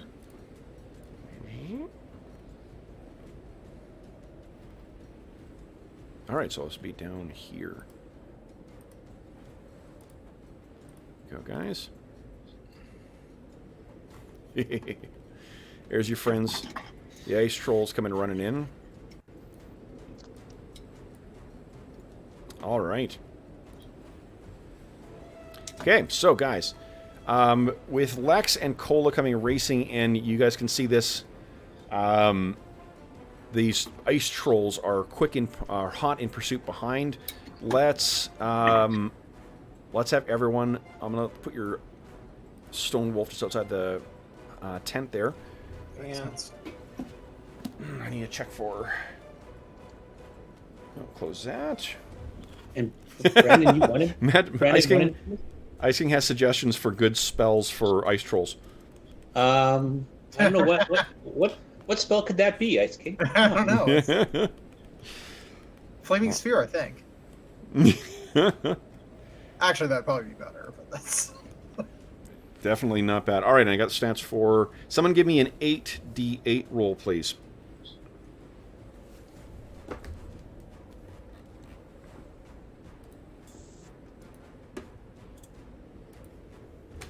Go.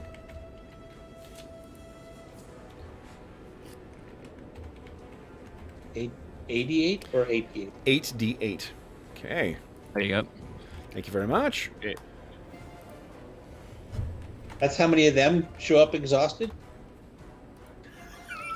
This is how many hit points Longclaw has. Oh, sweet. Oh, well. All right then, that's good. Tom, Good roll. next time you're rolling your own hit points, pretend you're Longclaw. Yeah.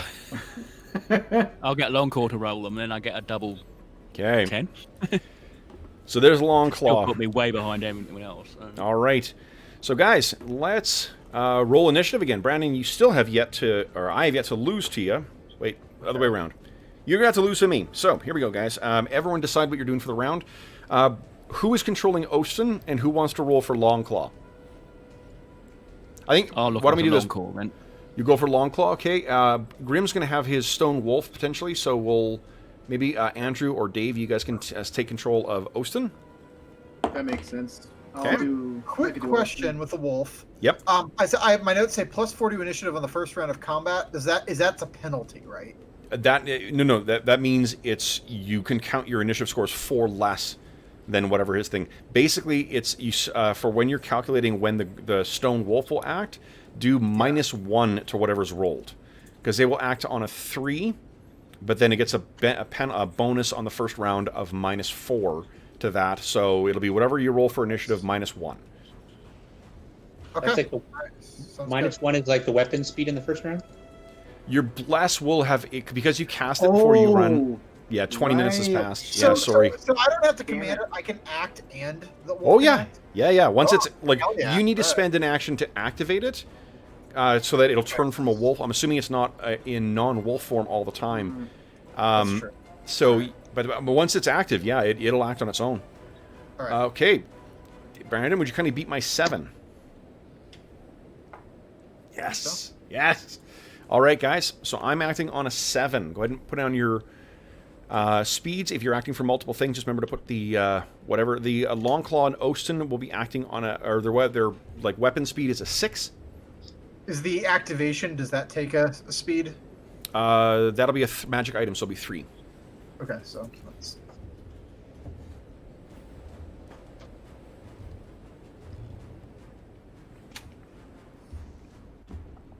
All right. Hang on. So, You guys gonna lose another bear right away. The spirit's like, come on, guys, cheats. right. So you were 4, right? So that gives me a 7 for me, and then Longclaw, their attack is a 10. 3. They're on a 6. So a 6. Yep. That would be a 10 then So for. yeah, 10 total.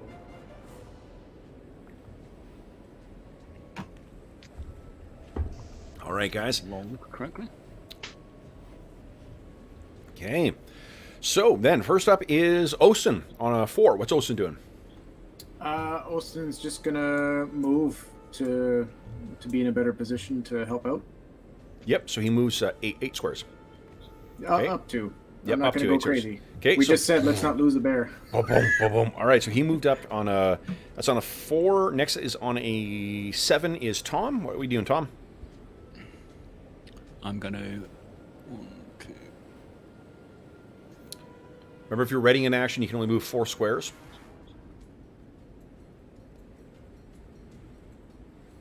Could I have said, because he only moved half his movement, could I say that Austin will prepare an attack? Yep, you No, can ready- 'cause I didn't say 10. I didn't Yep. say 10. So you're ready in action. No, in that case, Tom's just going to move up to the line. Okay. So you race up and you look next to your allies. You see then on a 7 as well. Oh, actually, you would have acted on a 4 then, Tom. So would Osten. Then on a 7 is our friends, the Ice Trolls. Hold on. Actually, No, ooh. I go 7. Simultaneous. Yep. Okay. Grim, what are you doing?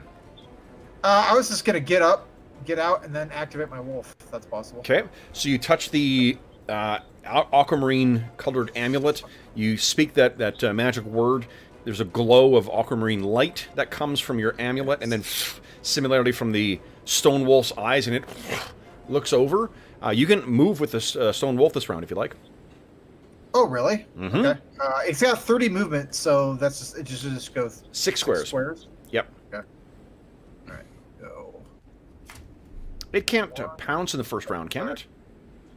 It says it can if it can reach them, I think, but I don't know if it's going to be able to get to them. Yeah, so if it moves 30 squares, then you could theoretically charge 5. double your movement, but I don't think that's enough to get with 12 squares. I don't know that's enough to get to the ice trolls. 6. That's a score. That's 6. Okay, so it starts moving over. Then the ice troll. Now I'm trying to figure out if I can actually charge you guys. If so, I need to go a little later. Yes, I can. At least with some of them. Okay, so then, why doesn't Cola go next? Cola, what are you doing? I need to act on a 13 then. Oh, okay. Cola's gonna take a couple steps back. Okay. And you guys got this. No, I'm not running away. And then poof, beard goes silver. Nice. All right. Then it is Lex and Longclaw. What are you guys doing? Well, Lex is going to go a couple steps back because, well, he's a ranger. He's an archer. He's not going to stand in front line. Longclaw can move, has a combat move of 8 squares. So you can move 4 and ready in action, or you can move 8. Are we measuring things in yards since we're outside? Nope. Nope. Okay. Also, the majority of us, Brandon, I apologize, are of the Commonwealth. No, it's in AD&D. It's what Brandon's talking about. Is that it does say yards? Yeah. I'm okay. All right. And you're firing at so that's it. That hits the lead troll. It seems to have no effect on it whatsoever. So it hits definitely, but it just keeps running forward. Longclaw, Mo, that's you. What are you doing? Right. Well, he's going to Again, he can move 8, or he can move 4 and ready in action. 1, 2, 1, 2, 3, 4, and ready in action. The troll comes in range. Whack it. You got it. Okay. So then on the charge here, I see we're going for the maniple formula here. Manular maniple formation. Here we go. Ostin, you got an ice troll, and he readied 1 action. So Ostin, go ahead and make an attack. I don't think anything else can reach. Measure here. No, everyone else has got to move. Can't attack.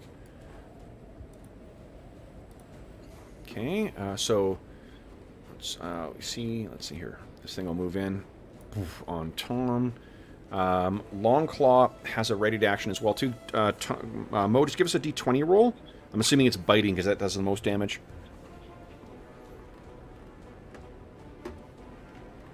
And Dave, I think you're controlling Ostin, aren't you? I don't know, Andrew. I thought you were. I am. I just realized I might have screwed something up with Cola. Yeah, I'm Ostin. Yeah. Yeah. So attack. Actually, sorry. I'm asking to confirm. Was that for? Yes, he's got a ready to action, so you can use either his bite or his paw. Right. Okay. Well, they have the same. No, I'm gonna go bite because it's potentially more damage. Yep, good call. That's what. Okay, Tom. That is. Whew. Ostin once again. Tom, that's a hit with long. Oh no, actually, ignore me. They couldn't have got that close. That's a hit for Ostin. Go ahead and roll damage. Mm-hmm. Oh right, yeah, I saw they all zoomed. Yeah, I do remember that they're not all charging. Ooh, 12 points of damage. So yeah, he tears the throat out of one of these things,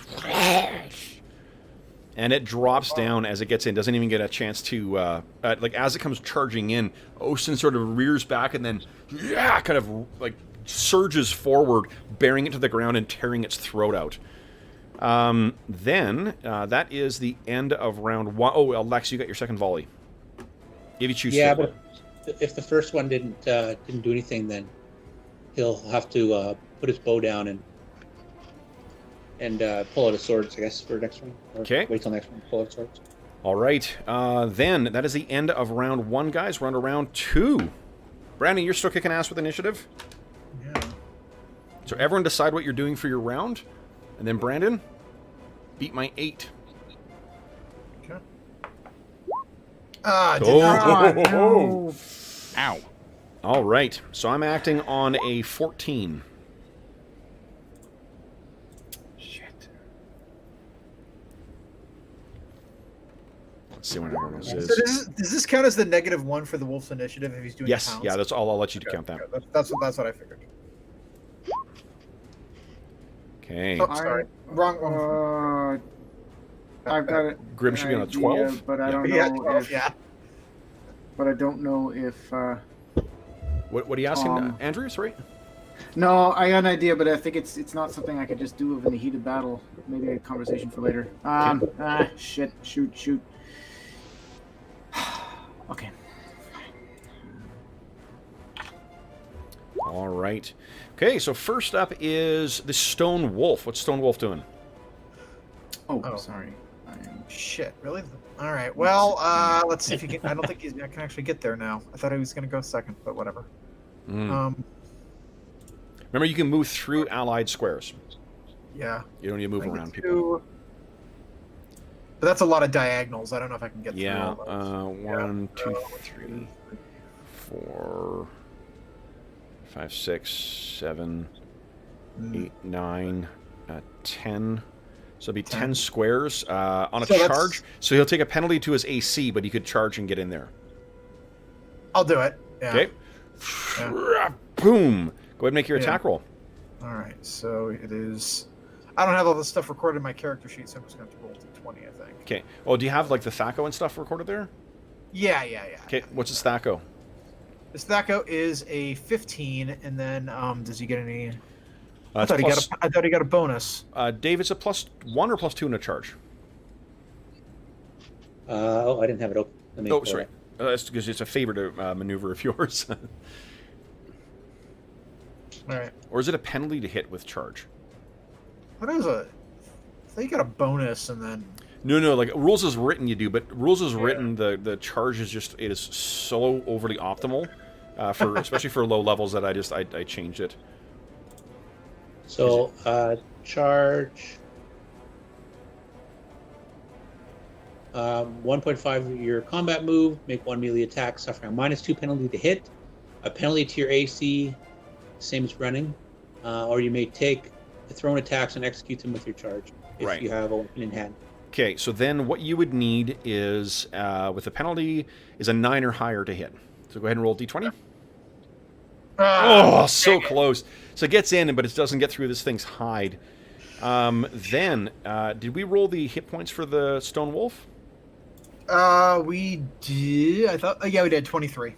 23, okay. And it's half from slashing and full from blunt. Okay. So, I think everyone can see. There you go. We got the... So I hope that its claws are slashing.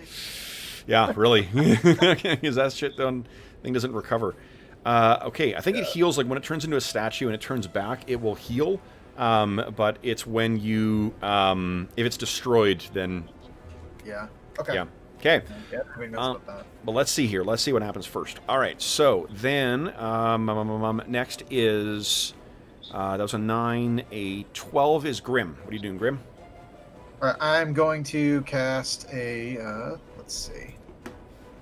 I will cast. Sorry, I just lost my note. I just get one off. I'm just gonna magic missile. Somewhere Ice King is crying. Yes! Go ahead and roll damage for... am I assuming that it's this one over here? Yeah, that works. Except, yeah, and I got, what, 2? Yeah, 2. Yep. Go ahead and roll 2d4 plus 2. See how much damage it takes. So there's the first one, Okay. and there's the second one. Okay, so 7 points of damage. All right, so you gesture, and these 2 bluish motes of energy streak out and slam into this troll. Let me roll hit points for it. No, it's still coming.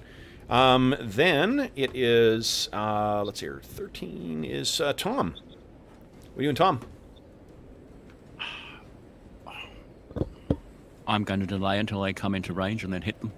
Okay. I'm not breaking the line. Okay, so then if you're readying an action then are you readying or are you delaying? Delaying means they will act before you. Readying means you will act before them, but you only get to do one action. This is a third round, isn't it? I'm delaying. Yep. Delaying. Okay, so you will act after them. So they'll get their attack on you before you get a chance to attack. Then it is Cola and Lex on a 15. Oh wait, I'm on a 14 actually. Hold on. Yeah, so I get to go first here. All right, so I got two things that are going on the Stone Wolf. I got one. Boom, charging in on Long Claw. Actually, I'll go on Tom. And then one on Long Claw. And then I think the other ones have to move. 1, 2, 3, 4, 6. Okay, so they're moving their way slowly up towards you. It's good fighting something that's slower than you finally, hey? Something you can finally actually kite. I realize I apologize. I'm actually on a 16, not a 15. Oh, that's okay. You're after us anyway. Okay, so I got, let's see here. First, we got one on Tom. Tom, your AC is currently, what? 0? -1? 0 with the buckler. 0, Obviously, so that's only on the first attack, though. Okay, so the first attack hits. Second attack misses. Yeah, they only got 2. You take 6 points of damage. Full DR will apply against this. And then against Longclaw. Longclaw's got an AC of 6. This is me a little easy for this thing to hit. Only one of them hits, though. And Longclaw takes 6 points of damage. He has no DR. So you should be able to... yep, there you go. Okay. Then it is 2 on Stone... What's Stone Wolf's AC? It is... It's like 0, isn't it? It is 0, yep. 0, awesome, okay. Fuck, about one of those actually hits. Stone Wolf takes 5 points of damage.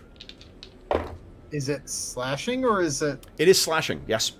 Okay, so he takes 3 points of damage. Nice. Oh, round down. Always round down, so... Oh, round down, too. Okay, I like that. Yep. It screws you guys, but it also screws the your adversaries. All right, then it is... let's see, that was all of them. Lex and Cola. Oh, Lex is up next on a 15. Lex will step up to Tom and attack the one that is in front of Tom. Okay. So that is a solid hit, Lex. But your silvered longsword seems to have no effect on it. Neither your silvered short sword. All right, I'm going home. Lex is like, I got nothing. Well, you did have a suspicion about fire before, right? Oh, yeah. So then, it is, I think, Osen and Cola are going next. And Longclaw. All right. I will start with... Hang on, Austin gets... Don't I go before them? No. Oh, yes, you get to... You delayed, so you get to go now. Right. Oh, yeah. So Tom will say, I've got this, Lex. And then using the +2... Is it Netherese sword? Netherese sword. Which I really ought to add as a separate line item, but... Okay. Strength bonus, dex bonus, misc bonus, 2 for the sword. Go. And that is 1, which I assume is... That is a hit. These are large, aren't they? Large size creature. Go ahead and roll damage. There we are. Misc bonus, +2 for the sword damage. Ooh. Okay. Holy crap. So yeah, the Tom is truly an artist in carnage. Steps forward and slashes all across the furred mauve thing, and its blood, black and bluish, oily ichor drops to the ground dead. You can move half your move if you want, Tom. To get in the second attack. In that case, he'll just shift Okay. to there. Yep. Then it is. Well, no. Remember, end of the round. If it's the iterative attack, yep, end of the round. Okay, because you don't have Of two course, yeah, weapons. sorry, it's not the That's okay. round, yeah. No, Sorry. different games. That's Don't think- that's totally Yeah. okay. Cola and Osten and Longclaw are going now. So Osten, you got the things on the character sheet. Yep. Mo, would you kindly give me 3 d20 rolls? Mm-hmm. Because he has 2 paws and a bite. I'll take the last roll will be the bite. Is this ice troll in front of Austin Oh, well. there, or? No, dead. The big X on it is dead. Okay. But trolls, Yeah, well, should the other one then also be just X'd? and yes. not Let me, off just, the hold on. board? Let me get it here. Boom. Ah. Would Austin know? Can Yeah, he's there. Austin rip the head off of the body? He can try. I mean, yeah, if that's what he wants to do with his round, he could definitely dismember this thing to make sure it's not getting up. Would Austin have any sense of knowledge of trolls? That What you got to Andrew pick would your not? action. You got 10 Yeah. seconds for action. So if what it's going to do is dismember the thing, then that's what he's doing. All right. Yeah. Okay. Go ahead. It's gonna do Tom, that. those are both hits. Give me a roll 2d10, please. So Mo, give us a 2d10 roll. And then Cola, what is Cola doing? Cola's casting spiritual weapon, so his axe glows and the ethereal form shows, and I guess we'll toss it at this guy over here. Okay, please do. You zoom out a scooch And we'll here. deal with. We'll try to figure out. I'm assuming it'll be a strength check for. Solid hit. Go ahead and roll damage. Large size creature. I don't think that makes a difference for me, does it? No, for Their the axe class it does speed. not. No. You know, I'll do the ones that are down to make it easier to see. Let me get rid of that stupid aura that's around them. There you go. So you can see which ones are down, which ones are still up. All right. So it's a hit, 6 points of damage, and that was this one over here. Yes. Okay. Solid hit. Let's see how many hit points it's got. Come on. Come on. Where's my other dice? There we go. Okay. Severs its throat. And it drops down. Oh wow. Yep. All right. Another one down. So does Austin do I do a strength check for him? Yeah. to see if He's capable just of ripping tearing it. That's fine. He's tearing it apart. Oh, okay. Yep. Cool. All right. Then it is, let's see here. I think everyone has gone on the first turn here. So then it is Tom. This is a favored round. So Tom, you get your second attack here. There's not really any eligible targets. Hit, really? Okay, he's going to take the time to say, someone get some fire, some torches, and sort of stop them regenerating. Okay. So then that that's is the just, you know. end of the round, guys. We're on to round 3. So let's see here. Ooh. So it moves to Mo. Mo, would you kindly beat my 10? Everyone decide what you're doing as well. Let's see. Oh, keeping it interesting. All right, so I'm acting on a 16. Actually, some of these can't get in quite far enough yet, so I'm actually acting on a 10 with some. Okay.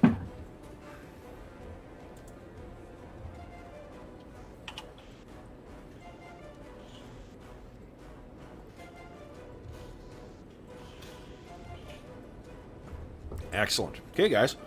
So we have first up Grim and the ice and some of the ice trolls. Grim, what are you doing? Moving. Okay. Go ahead and move yourself. I'll move. Correctly, I think I can get. I can move 8 squares a turn if I'm just moving, right? That's right. Okay, so I think. They're So still that- lumbering in. One. Oop, that'll act on a 14 actually, because he can attack that. Can I cut through here or not? Like on an angle? Yes, he can. Yeah, an angle. Okay, so 1, 2. That'd be 5. Wait, 1, 2. Yeah. Okay. Okay. 5. 6. Sorry. 7, 8. Just want to get down here. I can't Can't fire off anything this round, so that'll be the end of that. No problem. I appreciate you presenting yourself as an eligible, tasty target. Gotta get range I was somehow. gonna say, you haven't got any of those exploding flame bombs on you still, have you? I've got some flaming orbs. Okay. 2 actually. Then it is, let's see here. So it was Grim. I've moved my trolls. Next up is, on a 13 is Tom. What are you doing, Tom? There is a troll that came lumbering in towards you. I think we're going to take the fight to them, so 5, 10. There you go. Whack.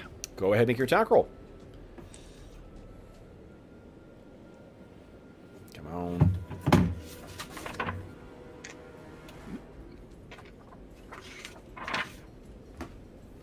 Okay, that is a solid hit. Go ahead and roll damage. Large-sized creature. I'll roll hit points for this thing. Holy smokes. Yep, another one down.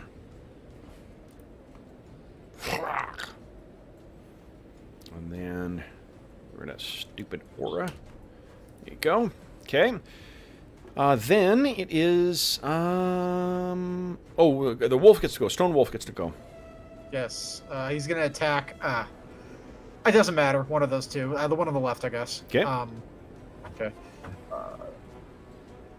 12. I think that hits. if I 12. recall. That hits Stacko ace. 15. What's a stacko? 15. That definitely hits. Yep. Go ahead and roll damage. All right. There you go. Nice. Let's see what his hit points are. Nope, it's still around. All right. It tears at this thing. Then it is on a 14 is Lex. What are you doing, Lex? Lex is running back to the fire and to grab some wood. Okay. You got a flaming brand out of that lovely campfire that you got. Then it is Longclaw and Cola and Ostin are all acting simultaneous to the remaining trolls. 1, 2, 3, 4. Yes. And I got to make a morale check for the trolls as well. Yeah, you do. Got me scared. Ice King wants to know how we get Grim more magic missiles. Don't have him cast Identify. That's one way. Yep. Okay, so that they have not broken yet. So then it is we got Osen and Longclaw and Cola. What are you guys doing? I don't know, Kev, if Ice King made a donation, would there be a scroll of magic missiles here or something? No, you guys can't buy gear. It's like a dump truck just.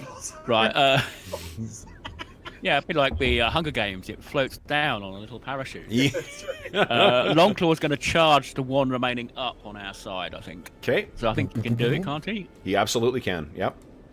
He charges in. Boom. Go ahead. I'm assuming he wants to use his bite. Just the one attack? Yeah. Just the one attack, but it does 2d6 damage. So go ahead and make your attack roll. That goes an 11. So yeah, that's a solid hit. 2d6 damage. And I'll roll for hit points. Okay. All right. So it tears into this thing, but the unfortunately does not take it down. Then Ostin, what is Ostin doing? Same as last time. Austin's going to try to dismember. Another one? We'll do this one. Yep. Okay. Done. So I'm And just then going to. Cola's axe is going to move from this one and help out Longclaw. Okay. Or Flanking as well, wait. Jim. I don't think the axe gets a flanking bonus. There's nothing physically flanking the troll. It's just an Yeah. axe flying around. Go ahead, Well, Mike. there's a polar bear with a large bite, but yeah. It does say in the book that the weapon gets all material bonuses, so if Longclaw was on the other side, Yeah. it would. So it would get a flanking. That, unfortunately, is not good enough. You guys do have 4 points of Astonishing Fortune that you have not used, and we have 2 minutes left in the session. So if you guys want to use that, by all means. Do it. Yeah, go for it. Experience, man. Yeah, why not? Okay. If we don't have, we've only got 2 minutes. I completely lost track of time too. Yeah. Yeah. Oh, yeah. Oh my god. Even worse. All right, I got attacks on the stone wolf here. I got one hit. Wolf takes 8 points of damage, but that's slashing. 4, okay. And then it gets a second hit. Wolf takes... that is 9 points of damage, so again, 4 points after the deduction. So 8 total. 8 total. Should have moved the axe over there. All right, this is not good. Might have to remove him. All right. The only thing taking damage in this battle is the wolf. Yeah, I have actually 2 more attacks on the wolf as well. Grim, I'll tell you what's Yeah. bad. You're standing in the middle of nowhere. So then he takes 10 points of slashing damage, so 5. Jesus. All right, he's Okay. almost dead. They're all slamming down on this thing. Then it is, let's see here. This is not a favored round, so no one has any extra attacks. We're at the end of the round, guys. Let's quickly finish this sucker off. I made my morale check. You guys need to drop one more of these suckers to force, or make use of some kind of fire to force another morale check. Brandon, It's gonna happen. you still tied me? Go ahead and beat my 5, please. Yeah, I lost. I thought somebody else. Oh, you lost. Oh, yeah, Mo. That was me, actually. Mo tied. So, So, Mo beat my 5? Nice. 1 will do it. I'm not until an 11.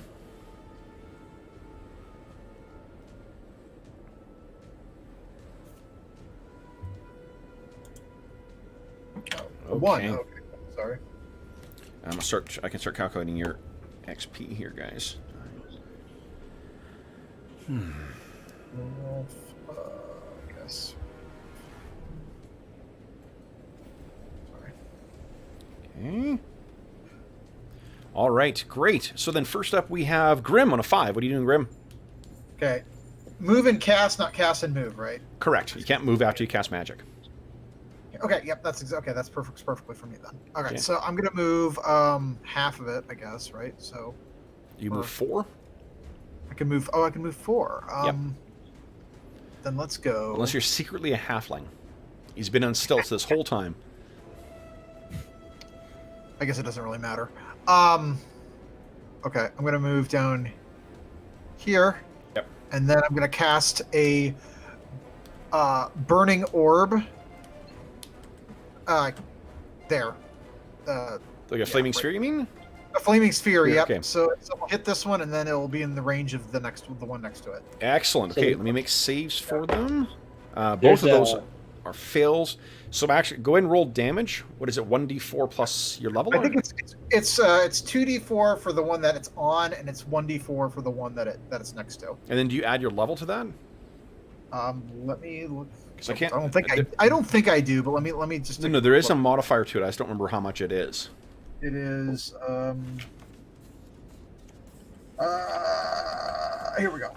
It is plus caster. Or suffer a surprise modifier. Those within 5 feet of the sphere. I'm not seeing any. Flaming sphere. I'm not seeing any. Oh, I'm thinking of burning hands. That's why. Sorry. Yeah, Okay. that's what you're thinking. So of. go ahead and Yep. roll 2d4. Okay. So there's your 2d4 for the one. Okay, so the Then- one just completely goes up in flames, like as if putting, a match to kindling. And then the second one, I failed to save. Give me a 1d4 roll, please. Okay. 2. Oof. Yeah. Okay, let's make another morale check for these guys. That's pretty scary. They're still fighting, guys. They don't like you.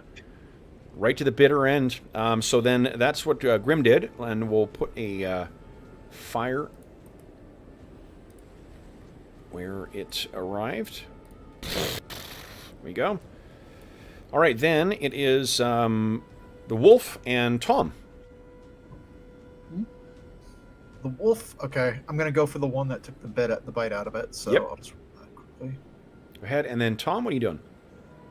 Damn it! I see the wolf is sort of surrounded, so I'm going to try and Think charge that's- the one nearest me. Is Ithako 15, Grim? I know you told 15. me. Yeah. 15? it's 15. That's actually... oh, that hits a 7 then. So no, that's a miss. No. Okay.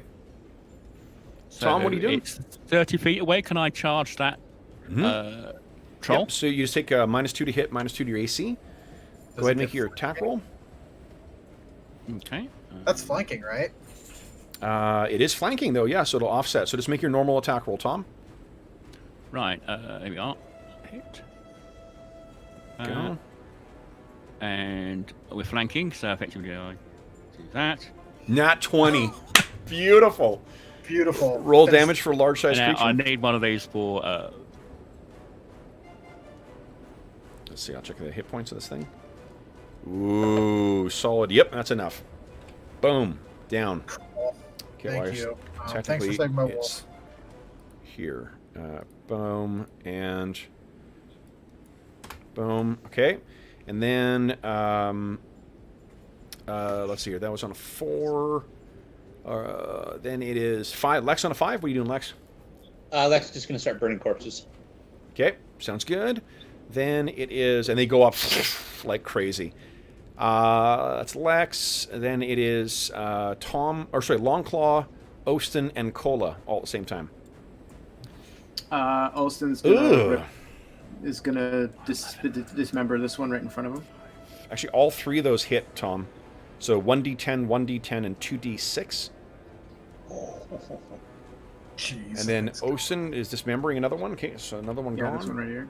Okay. So 2, Can he 10. move as well? Yeah, that's enough to take that one down. He can, yeah. Okay, he will move. Half his move, so 4 squares. Okay. 1, 2, 3. He can only move here. Okay, and let me see here. Just Cola. that last one is going to run. Here. So instead, Yeah, you are. So do I get attack of opportunity on it? yes, he does. Go ahead. All right. 11. That Yes. hits. Yep. Go ahead and roll damage. 7. And you tear out its legs Oh, as okay. it runs Never away. mind. All right, guys. So, with the burning and the rendering, you guys are able to destroy the rest of them, or even just rolling the flaming sphere over them, you destroy the rest of them. So, Yeah. congratulations, guys. And while the Grimstone Wolf took a fair bit of damage there, it looks like everyone else got away mostly unscathed. So, well done. Let me turn the...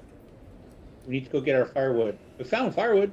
We also Yeah, so found you guys get 4 days of firewood. And actually, since you are looking in that direction too, you may consider tracking down where these ice trolls came from. I don't know. That didn't work out so well with the Yeti. What do you mean? 3. We found magic items. How's Yeah, that 3. not good? Yeah. We barely got out of there We need to alive. find some more of these nethery swords for Lex. I wonder where we can find netherite swords if we go back. All right. So guys, here let's do our quick wrap up here. I know I'm keeping you guys over time, and I apologize for Maybe we that. can get it flying again. Turn it right way up and have a. Right. Yeah. 2. Okay, so then guys, that is, those of you who are fighters, you have defeated 18. That's 1/8 hit dice worth of adversaries today. And then for everybody, and you do not need to worry about XP for... oh my god, Ice King did just donate to the charity. Ice King, thank you so much. I was joking. I was only You know what? kidding. In the next treasure hoard, I will include that in there, so that there Dude. will be a scroll of magic missile. Maybe, In- or I can get a pet magic missile, living magic missile. Like the No, living no. spell. Yeah. But Ice King, thank you so much for your generosity. That is really, really nice of you. Thank you. That's awesome. And of course, what Ice King donated to was to the Heroes Save Villages campaign that benefits SOS Children's Villages International. Great organization, active in over 130 countries, that benefits over 80,000 orphaned and abandoned children. So that's very, very generous of you, Ice King. Thank you very, very much. Okay, then let's see here, guys. Let me calculate the. I just got distracted by the email saying that we had a donation. So, all right, yep, and I'll make it something even, maybe even more memorable. Maybe a living magic missile spell that will attack our adversaries. That just seems for even Ice better. Continually keep shooting magic missiles, doing auto damage on you guys. I love this, Ice King. That's a great idea. Thanks. Wait a minute. Well, wait a you minute. could have it. Ice King. your It'd be like an donations are just a iron lot. stone that orbits the head, and you just go. It drifts around a corpse and keeps casting magic missile on you guys. This is getting better don't- by the second. I love We it. don't need to create, the wheel here, folks. There is a wand of magic missiles. Well, I like the living spell version I better. like, I like the living spell. I like those too. Mm. Also, we get one for his pet. Okay, so here we go, guys. Then 4 divided by 5. Oops. All right, guys. So today's session, you guys have earned. The Stone Wolf does not earn XP, neither does Longclaw, but Ostin does get a share. So you guys earned a total of 455 XP. That's 455 today, in addition to whatever class-based stuff you guys earned. Let me add. I'll adjust Ostin's. Oh, and we have 3. You've accounted for the 3 astonishing fortune. Oh, I did not. 3 astonishing fortune divided by 5 is 50. That's another 30 XP. So it'll be 485. Let's adjust. Bless you. Thank you. Okay, so Ostin's new total, 22974, and I will grant him the hero, the what do you call it? Fighter XP bonus as well too, class based. So it's 18 times 10 times he's what, 4 hit dice right now? How many hit dice has he got? I think it's 4. Oof. 720. Look out. There's 22974. Guys, he's on his way. Only another 22,000 XP, give or take, and your Weirbear will be gaining a new level. So, all right. So then, for those listening at home, thank you so much for joining us for session 42 of our ongoing campaign playing AD&D. If you are joining us during the, or if you have any comments, questions, or concerns regarding the session or the campaign in general, please do not hesitate to leave a comment in the comment section of the video, and I will endeavor to reply in a timely fashion. In addition, you can find in the description of this video a link to the Dungeon Musings Discord server. You can certainly go there, and if you follow through that, you can find all of us there. We're all active on there, and you can also find channels dedicated to this game in general, to AD&D, and to all the other campaigns we run on the channel, as well as a great channel for finding a group if you're looking for people to play with, advice on virtual tabletops, and to be honest, I mean, a ton of other great conversations as well, too. So you are more than welcome to join us on there and join the conversation. You are also welcome to contact me on Twitter at Dungeon Musings, and by email. My email address is dungeonmusings@gmail.com, and today I'm going to get caught up in my correspondence. I got caught up in all the comments yesterday. Today I'll get caught up on that. In addition, you can... let's see here. Well, you can find in the link in the description of this video as well, you can find the... oh, Tom, congratulations, level 7. Why don't you give us a 2d10 roll, please? Let's see how many hit points you get. Yeah. Can I get Longclaw to roll them? Come on. Big money. Big money. There we go. 2d10. You just threw 2 dice at my head. Shut up, Madison. I'm trying to roll here. 10! Oh, there we go. Nice. Fantastic. So add your Constitution modifier. Excellent. So 10 plus your Constitution modifier in hit points. Nicely done, Tom. Plus 10, yeah. That'll be a huge... I mean, that's more than 25% of your total hit points right now. So that is a big up. Wow. All right.